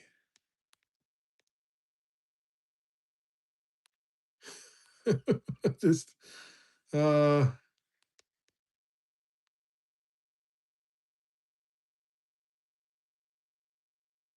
that's right. Balls McCoy. Hope this guy knows there is no God. Hope he knows there's no God. There's Nazia. Welcome, my beautiful sister in Christ. Uh on Christmas Eve, our enemies here try very hard to do mischief in front of our church and very much more. I am so sorry, and I am praying for you all every night, Nazia. I love you so much. God bless you. Um, praying, please keep Nazia in your prayers. And again, um, if there's anybody who has any anything to spare. I know it's a hard time of year, but Nazia and her husband are in Pakistan. They're Christians in Pakistan. They've had their church destroyed. They've had their house attacked. They've had members of their congregation, her son's friends, slaughtered in the streets. She and her husband help some of the many widows in that area who've lost their husbands because of their faith. Just because of their faith. Our church was built upon the blood of the martyrs. So please, if you have anything to spare for her, please get a hold of me, and I will. I already sent her probably as much as I can before Christmas, but I will send her another wire transfer, and it will help out more than you can possibly imagine. She has, our money here, like $50 or something, doesn't go very far here. For them, it can feed families for, probably a month. It can help a lot, a very real help. So again, I know that times are tough for a lot of people, and there's a lot of other people who, you know, struggling so much. But if you've got anything to spare, please reach out to me, and I will, uh, get it over to her as soon as I can. Hey, Broken Veil, I don't know if I've said hello to you. Welcome, brother. Jester Yadid says, Psalm 14:1, the fool has said in his heart, there is no God. They are corrupt. They have done abominable works. There is none that doeth good. Yeah. But remember, we are all like this. We are all like this. We all are in rebellion at some point, at least in our life, probably for a majority of our lives. And that rebellion defines us, whether we understand it or not. But Jesus came to those who rebel. Uh, The the ones who aren't sick don't need a doctor, as he said. That's uh, the the high Jewish priest, the Pharisees said, why does your teacher eat with tax collectors and sinners? Sit there and drink wine with them. And Jesus told him, hey, it's not the well who need a doctor, it's the sick.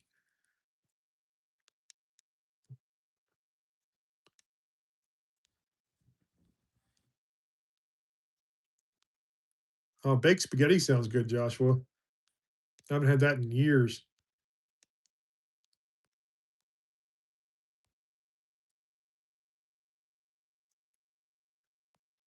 Ryan, I like baking my bacon. We're back on the bacon again. It always comes around to bacon, doesn't it? Well, I don't even know if Whiskey with Waters was here tonight. Mr. Baseball, 1996. Welcome. Didn't realize you had a Steelers hat on. I stopped on your stream because I could hear the Yinzer in your voice. Welcome, brother. Yeah, so I've never actually lived in Pennsylvania myself, but my whole family has lived up there. So I guess I've never lived there permanently. So I spent every summer there when I was a kid, going to Kennywood, and my parents still live up near Butler, about 5 minutes from where Trump was uh, had his rally, his infamous rally. Literally like 5 minutes from there. Oh, that was a verse for balls. You need.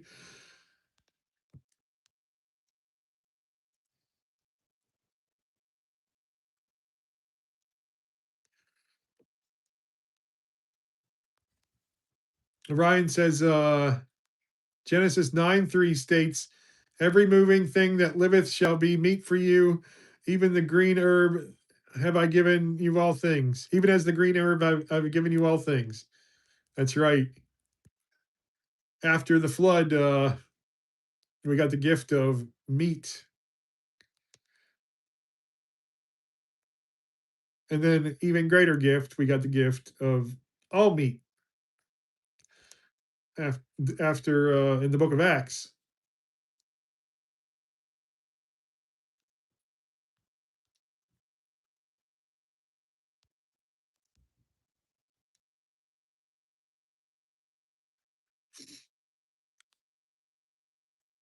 Absolutely, Nazia. We're praying for you, and I don't have a lot of money, but I will send money when I can. I try to help out some other people as well, but I wish I could give more. My house is in disrepair. Both my vehicles are old and breaking down, and I know that that's nothing compared to what you guys are dealing with. But I do have to. My wife just won't let me give everything away. I would though.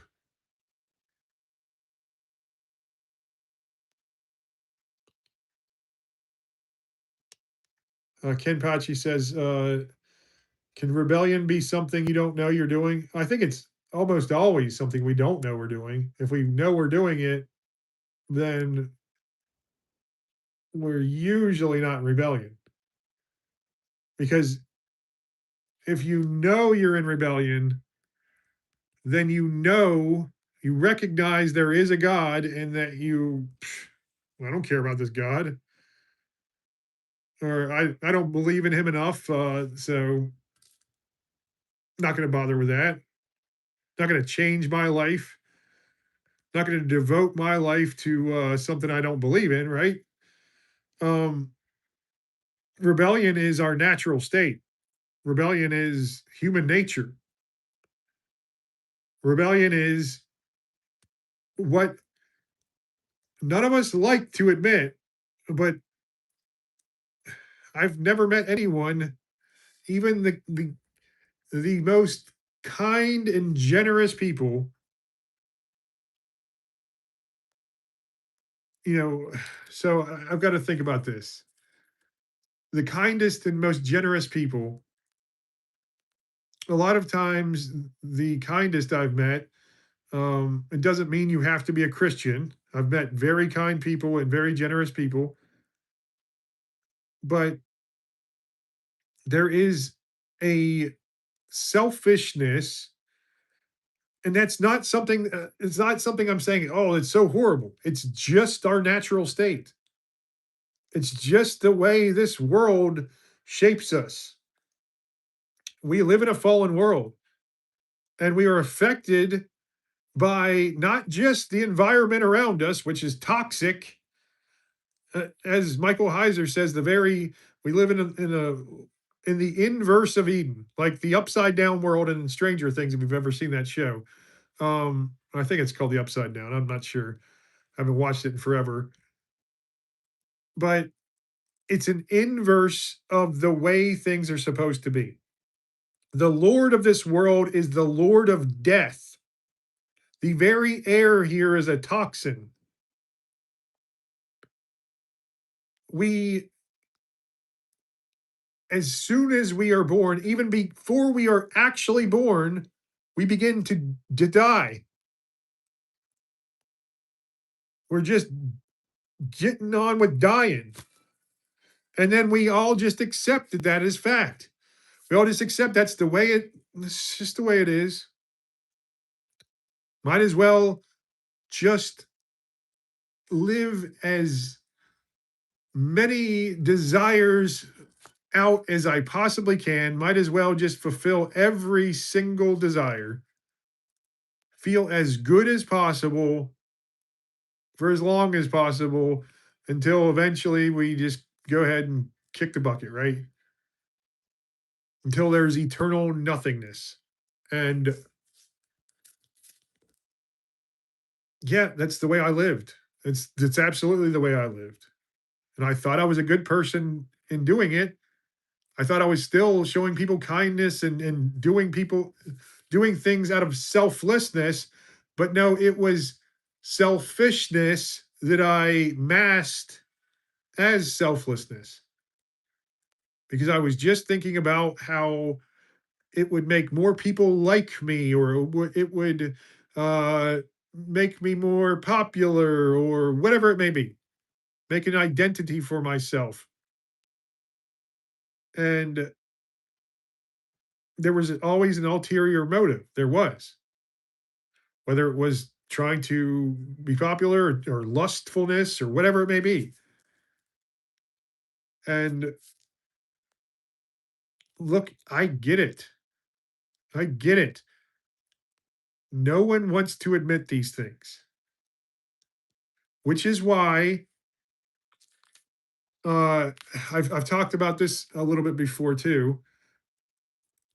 The Holy Spirit, who indwells within us as the faithful, is called the Comforter, the Companion, and the Counselor.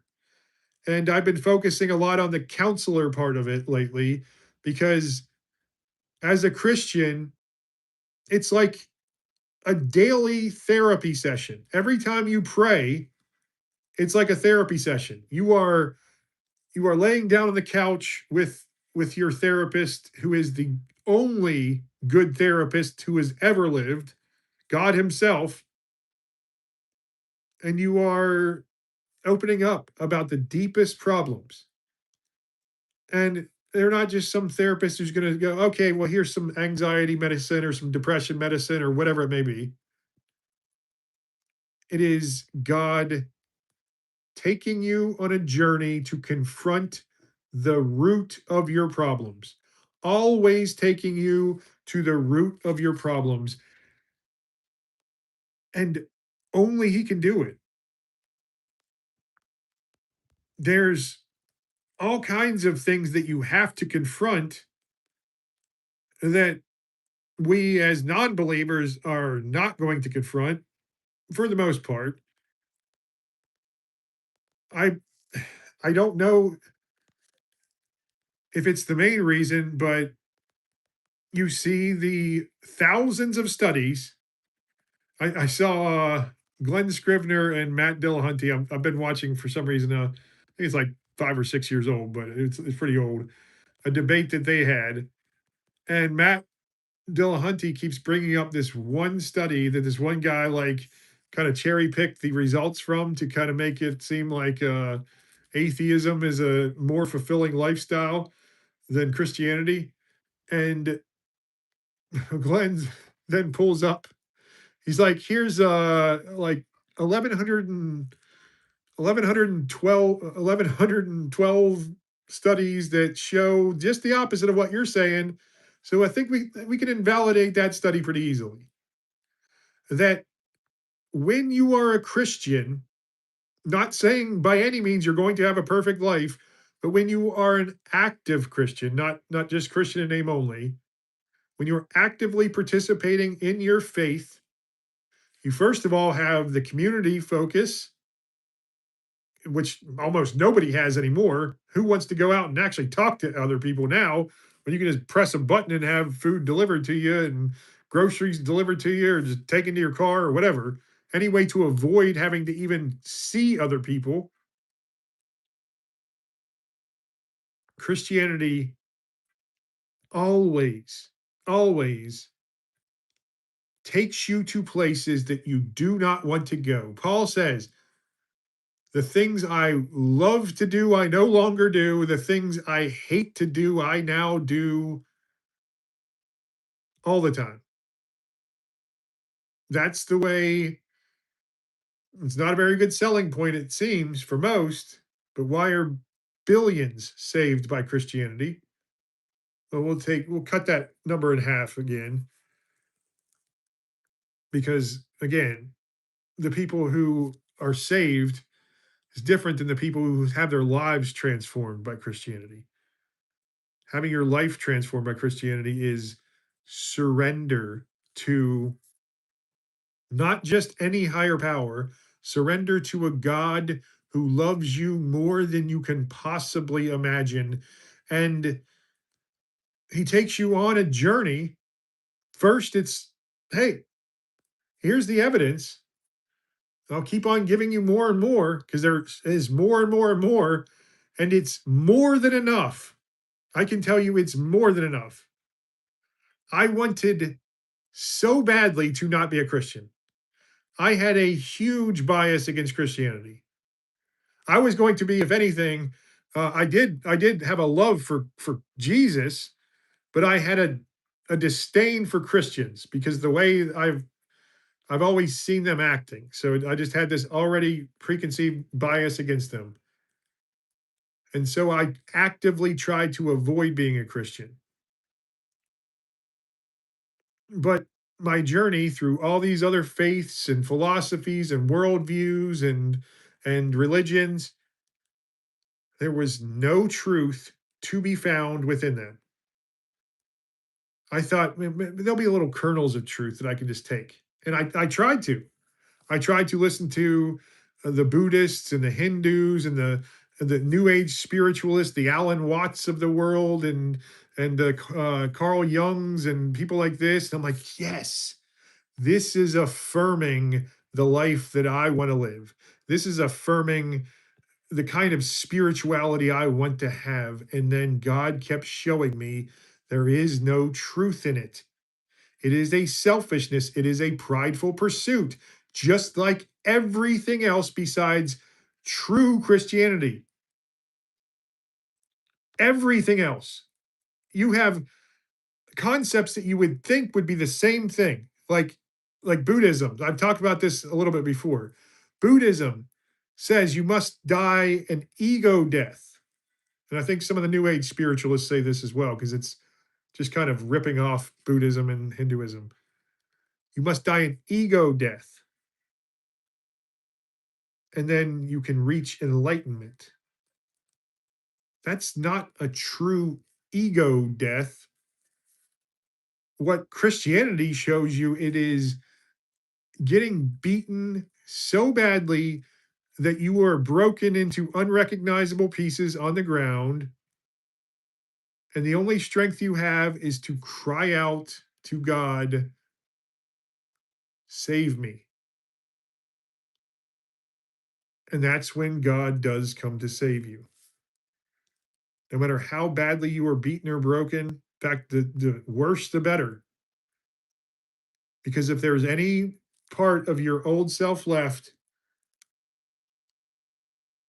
you will not be able to understand the salvation. You will not be able to. It will still be that one last little part that's clinging to life with cold, dead hands. It's clinging to the pride and the selfishness and just wanting some selfish thing.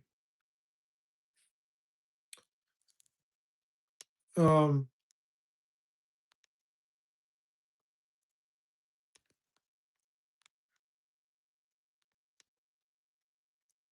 okay. Okay, let me see. Uh,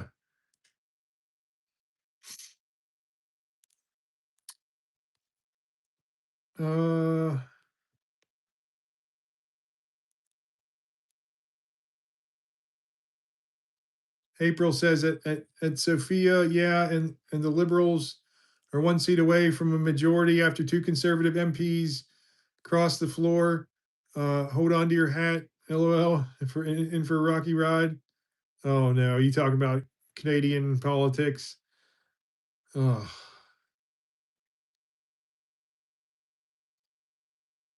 wow, that sucks. They're all against this, but yeah, I mean, there's nobody that's any good. That's one thing that can unite us all. Let's see. Although it doesn't. Nothing does except for Christ. Fireborn says that if any of you lacks wisdom, let him ask God, who gives generously to all without reproach, and it will be given to him. James 1:5. Amen, brother.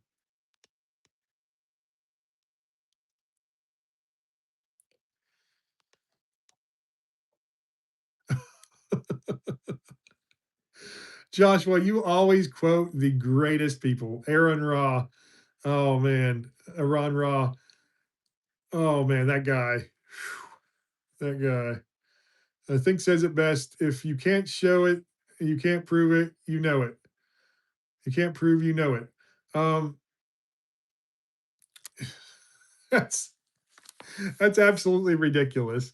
So you can't prove that love exists. You can't prove that your mother or your spouse or whoever loves you, your children love you. You can't prove any of it. You go by faith. They're the most important things in this world because this is what I see unbelievers always doing as well. Bringing Aaron Ra into it. He's one of the, yeah. Anyway, they try to compare scientific and mathematical uh, realities with metaphysical realities. It's not the same. It's like comparing. I don't know. It's two different complete genres, pretty much. Um, it's a category error, is what it is. But this is something that philosophy is always pointing out, and it doesn't seem to matter because it's just a flat out, complete rejection of anything supernatural, pointing to, yeah, there's been some accounts that have been people lying about supernatural things. It's funny, like, and I'm not saying any of this is true, but there's been times when people have like said they've seen like unidentified flying objects and they've had encounters with like aliens that they claimed or whatever, right?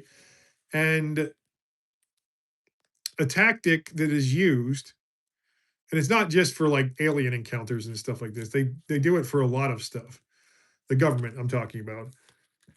They will send like CIA agents or something to them, to the ones that are taken seriously at least. And they're like, oh, you can keep on saying what you're saying, but you're going to say exactly what we say. And so there'll be ridiculous, false things that discredit these people. So when the spotlight is put on them and they can say, oh, look, they've said all these wrong things. So everything they've said is wrong and it can all be disproven. Well, I can tell you that I understand what the views of most atheists are on near death experiences, but there have been thousands of peer reviewed, scientifically documented near death experiences where things happen that cannot be explained, where the consciousness is outside of a living mind, and that consciousness is witnessing things in our reality, by the way, also in another reality as well, but in our reality that you cannot explain it. And you can just say, not true, not true. And okay, you can say not true, but how did the person who, uh, I'll try to remember the one thing that, so I'm trying to think of a good one because I've listened to so many of these near death experiences. And the one that Lee Strobel was talking about, I believe it was Lee Strobel, where I believe April, you might have been talking about this one as well. Yeah. Um, where the lady was drained of the blood in her head because they had to get rid of the blood in her brain in order to stop her heart and then remove an aneurysm so it wouldn't burst and just kill her, right? Well, they put her in a cold operating room. They stopped her heart and they elevated her so the blood all ran out of her brain. She began to see things that were happening not just in the same room with her, but things that were happening in other places nearby with people she knew and in perfect detail. When she was revived again, it was a successful operation. She gave these accounts in detail. There was the one lady who, I believe it might have been a man. No, it was a lady. It was a lady. She died in this strange place. It wasn't her house, or it was someplace that she'd never been before. She died there. They revived her a little bit later and in the ambulance, I think. And she was still in a coma for a little bit after that, for a few days after that. Well, she came through and she said in detail all these things that she saw when she was dead. And they're like, "Oh, well, I mean, can you like prove any of that?" And she says there was this big, I know I've told this story on here. There was a big orange sticker on top of this fan. And I was looking down, I could see the top of this fan blade. So the I think it was doctors actually that did this. They went and they went got a ladder, went up, looked on top of this fan blade, and under like inches of dust, there was this bright orange sticker. They couldn't even see it until they wiped away this inches of dirt, exactly as she described it. There was no way that she would have been able to know that. No way at all. And that's just one of many. And yes, there's been absolutely quite a few near-death experiences where people have lied. People have I say quite a few. I don't know. I mean, but the peer-reviewed ones, the ones that people are actually seeing things that are not possible and they independently verify them. These things, for me, it's just one of the many pieces of evidence for the supernatural, for the afterlife. And therefore, if the supernatural and the afterlife exist, if the evidence is that there is a God, because again, the entire universe and everything in it is contingent. You must have a necessary being outside of time and space and matter that create these things. All these things, if the universe can be created by God, then literally anything is possible. Literally anything. Rising from the dead, curing blindness and lame people, these things are nothing.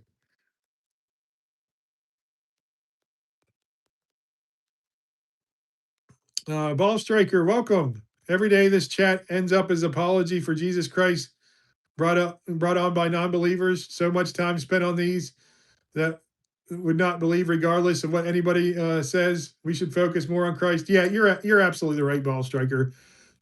So I I do not, as much as I love these brothers and sisters who do not believe, I do not go into the apology for them. I go into the apology for the Christians. Why do I do this? Because this is part of our faith. This is an important part of our faith. It's not the most important, but let's try to find One second here. See if I can pull it up. Uh,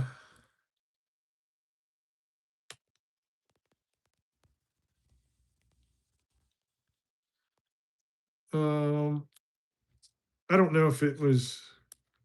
I probably won't be able to find it now, but yeah. So it's in one of the Peter epistles. He says basically, you need to have a defense for the hope that is within you.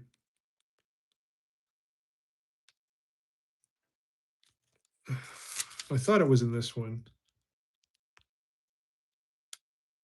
but false prophets also arose among the people. It's somewhere in there. I'll find it at a different time. I used to know right where it was, but I forgot.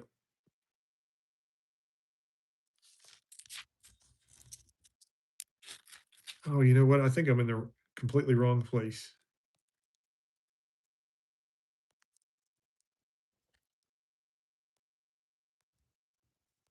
I think it's Second Peter 3.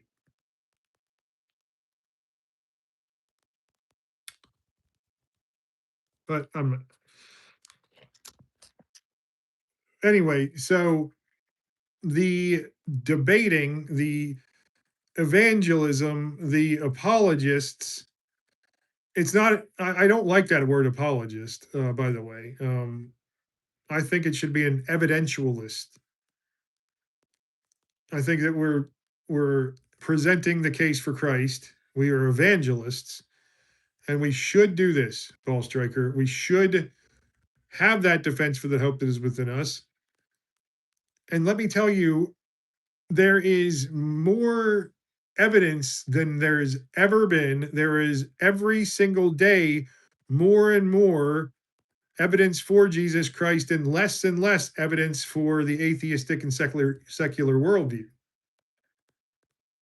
They will deny it all day and all night, and that's fine. But it's the truth. That's why the new atheism movement has basically withered and died. You have obviously still, you're always going to have atheists. You're always going to have Christians who don't really believe. People call themselves Christians. I mean,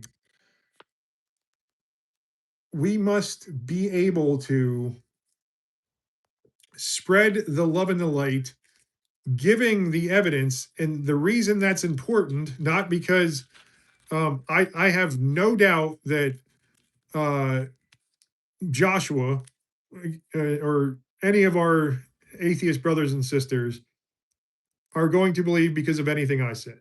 I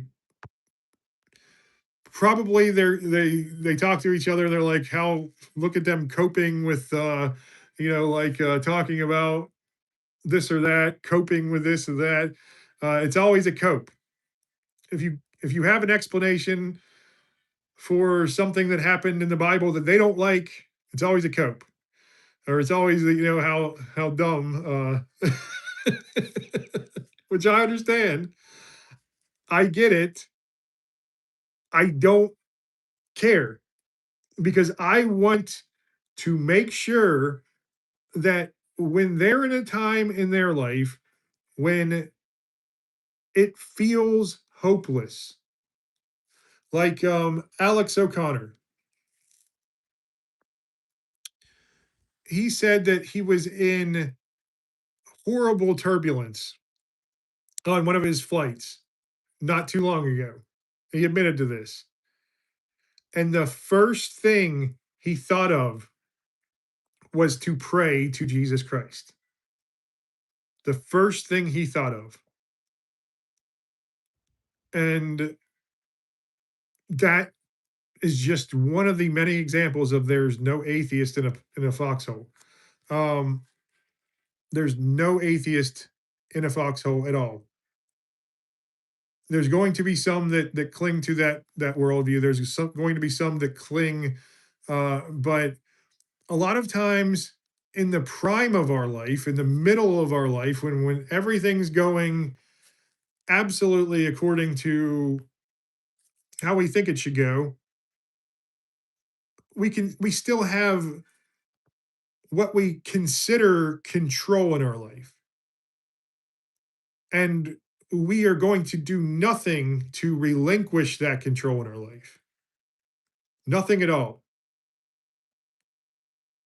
Well, when you feel like you're in control of your life and uh you think it's foolishness to relinquish any of that control, then again, you cannot know who Christ is.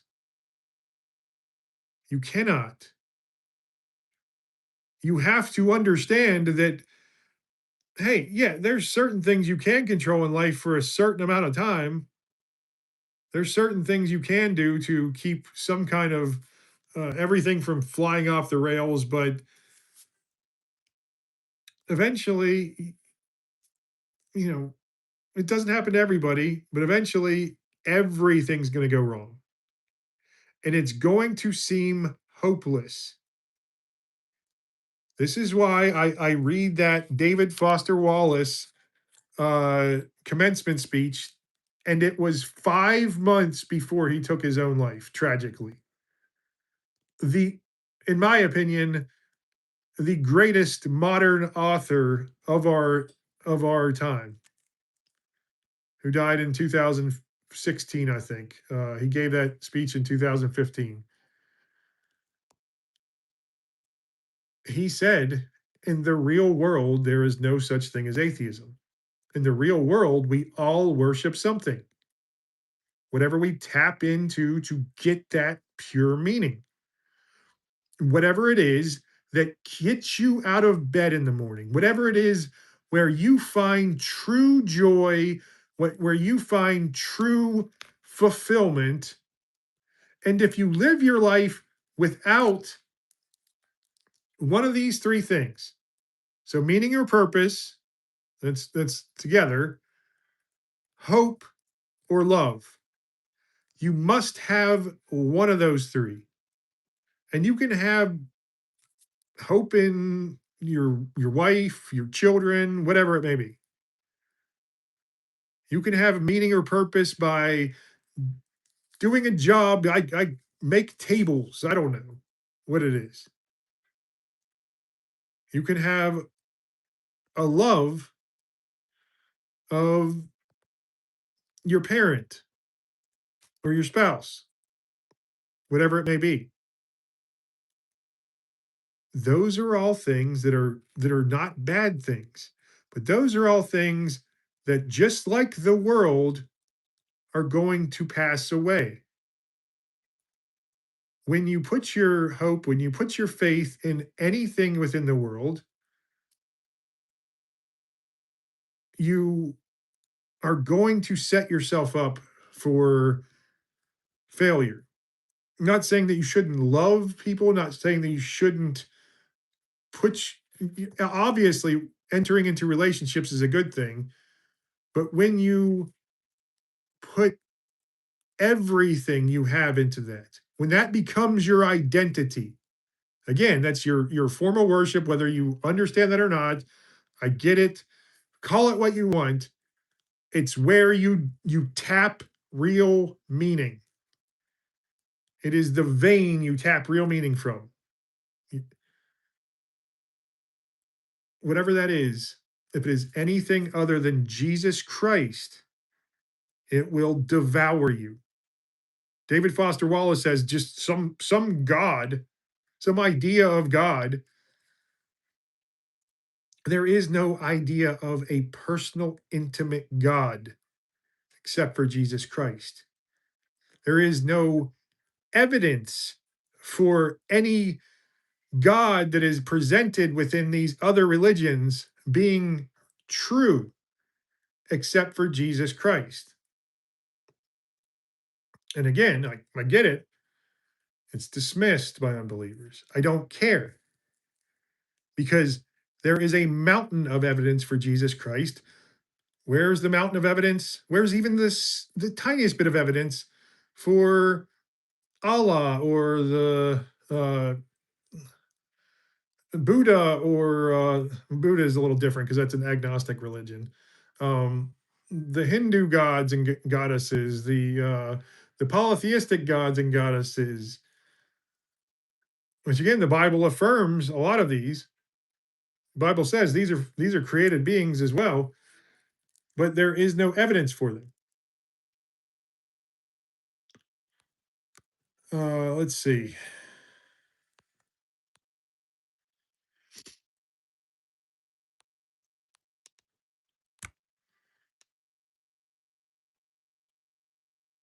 Hey, there's Dustin. Welcome, brother.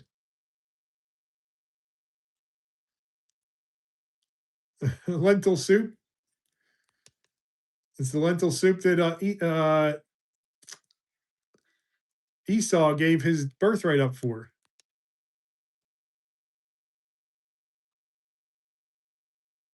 That's amazing, Ken. Christianity gets me out of bed. I'm just not a believer. Uh, I I do think, Ken, I do think, and this is absolutely, it's based on the fact that you keep pursuing and you keep seeking, even though you're saying, I don't believe. You will have the revelation, and it's going to be in a time when you need it the most. But you'll have that revelation because you have not turned your back on it. Now, I don't know, Ken, as far as, again, you can send me, when I can actually review it better, what all the evidence that you found led you to not believe. If it's just like the things you think in the Old Testament you don't like or something, but whatever it may be. But I think that when you genuinely seek, you're not going to find Jesus Christ when you want to. You're going to find Jesus Christ when you need to, at the absolute perfect moment. So I can tell you, for me, I didn't even understand I was seeking him, but I looking back, during my years of torment, during my 13 years of hell, I was going out and I was spending time alone in the woods, alone in the wilderness. And while I may not have been genuinely praying because I did not believe in God, at least an intervening God, I was still talking to him. I was doing the same thing you were, Ken. I was praying, but I did not believe I was actually talking to God. It was more of an inner monologue to me, I guess. An inner dialogue, maybe. But it was really a monologue because I was talking to myself. But I had this hope within me. Hey, maybe there's a God out there and maybe he can listen to me complaining because that's what usually I was doing. Usually it wasn't probably good prayers like yours, Ken. It was probably more like, okay, God, it's been pretty funny. I get it. I like to joke around as well, but when you have one tragedy and one trauma after another, it's time to take the boot heel off of my throat and just let up for a little while, so we can all laugh together. And then I was just defeated. All my humor was gone. I was a shell of the person I became. I just didn't have a will to live.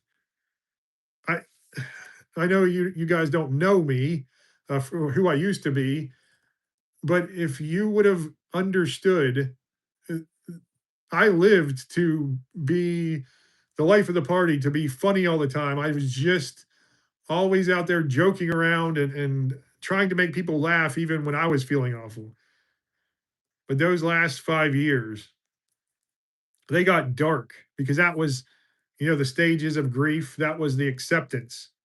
And when I accepted my grief, I accepted my broken life, that's when I just that little glimmer of hope, it was like a little candle and it was just suffocating until finally it was snuffed out.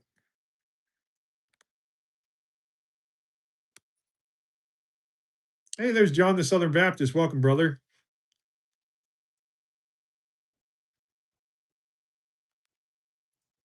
Uh Ken Pachi says, I think that would just be what I want. Can't put my wants in prayers. Oh, let me see what you were saying before that. Sorry, brother.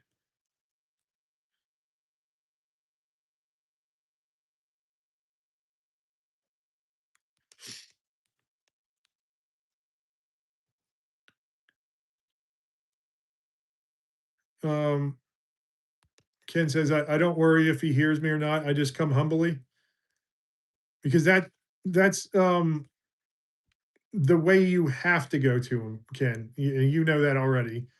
So again, Christ tells us, seek and you will find, ask and it will be answered, knock and the door will be open to you. But people expect right now. We live in a culture of right now. I want my Amazon order today. I want my food within 20 minutes. I want my TV to stop buffering.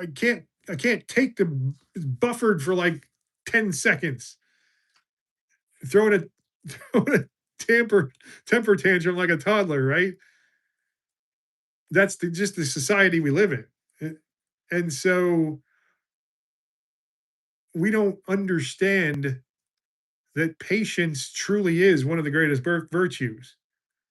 And me and patience were at odds for the longest time. I'm still wrestling with that patience thing today. Um, so I'm telling you, when you devote your time and your energy into whether you, again, you don't have to have the belief because you're devoting your time and your energy to that relationship and you will have that revelation. I can't tell you when it'll be because only God knows that, but it will be the time that you need the hope the most. And I can tell you, when I was saved, when, the day that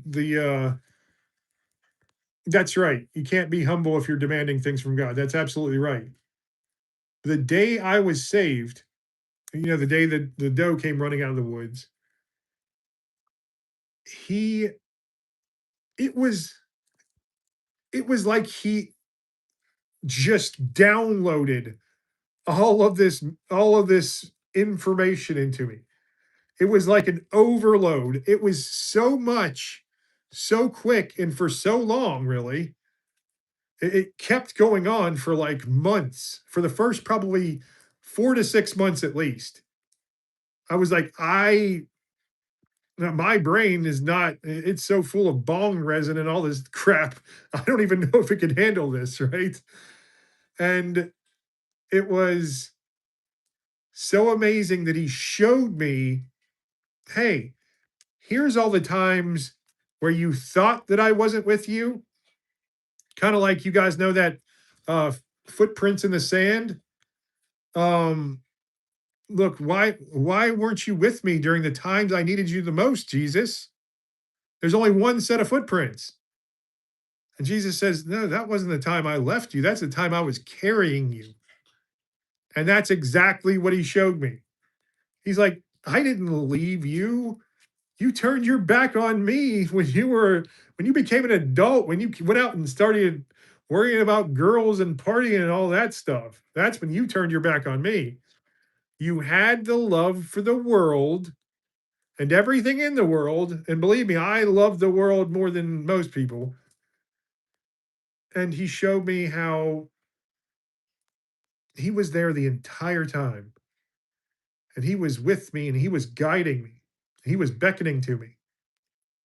So really, when you don't feel him, it it could be many things. Again, I don't know how God works. He works in his own ways. Whatever is best to bring you salvation. If there's going to be a time 5 years from now where you are broken completely and hopeless, you face a tragedy that is just too much to take. And then he will show up in his full glory, in a full revelation. All right, guys. I'm sorry. I've got to my back is starting to hurt, but now my hound dog is I think he might I don't want to chance it and he's he's an old man.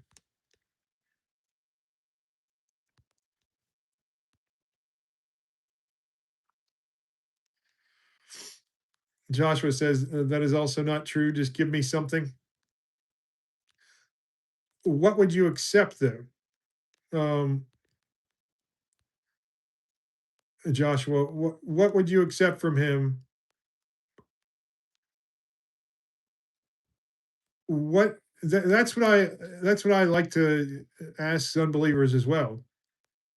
What evidence could you be given that you would believe? So I'll leave it at that because I know again that's kind of a I don't know if there that can be answered by most because we never know, but I think it really is. It's a relationship that will pay off. It's a relationship there you are getting to know God, whether you understand it or not. Trust me, like I said, that time spent walking out in the woods, I mean, hours and hours out in the woods every single day, as much as my back could take.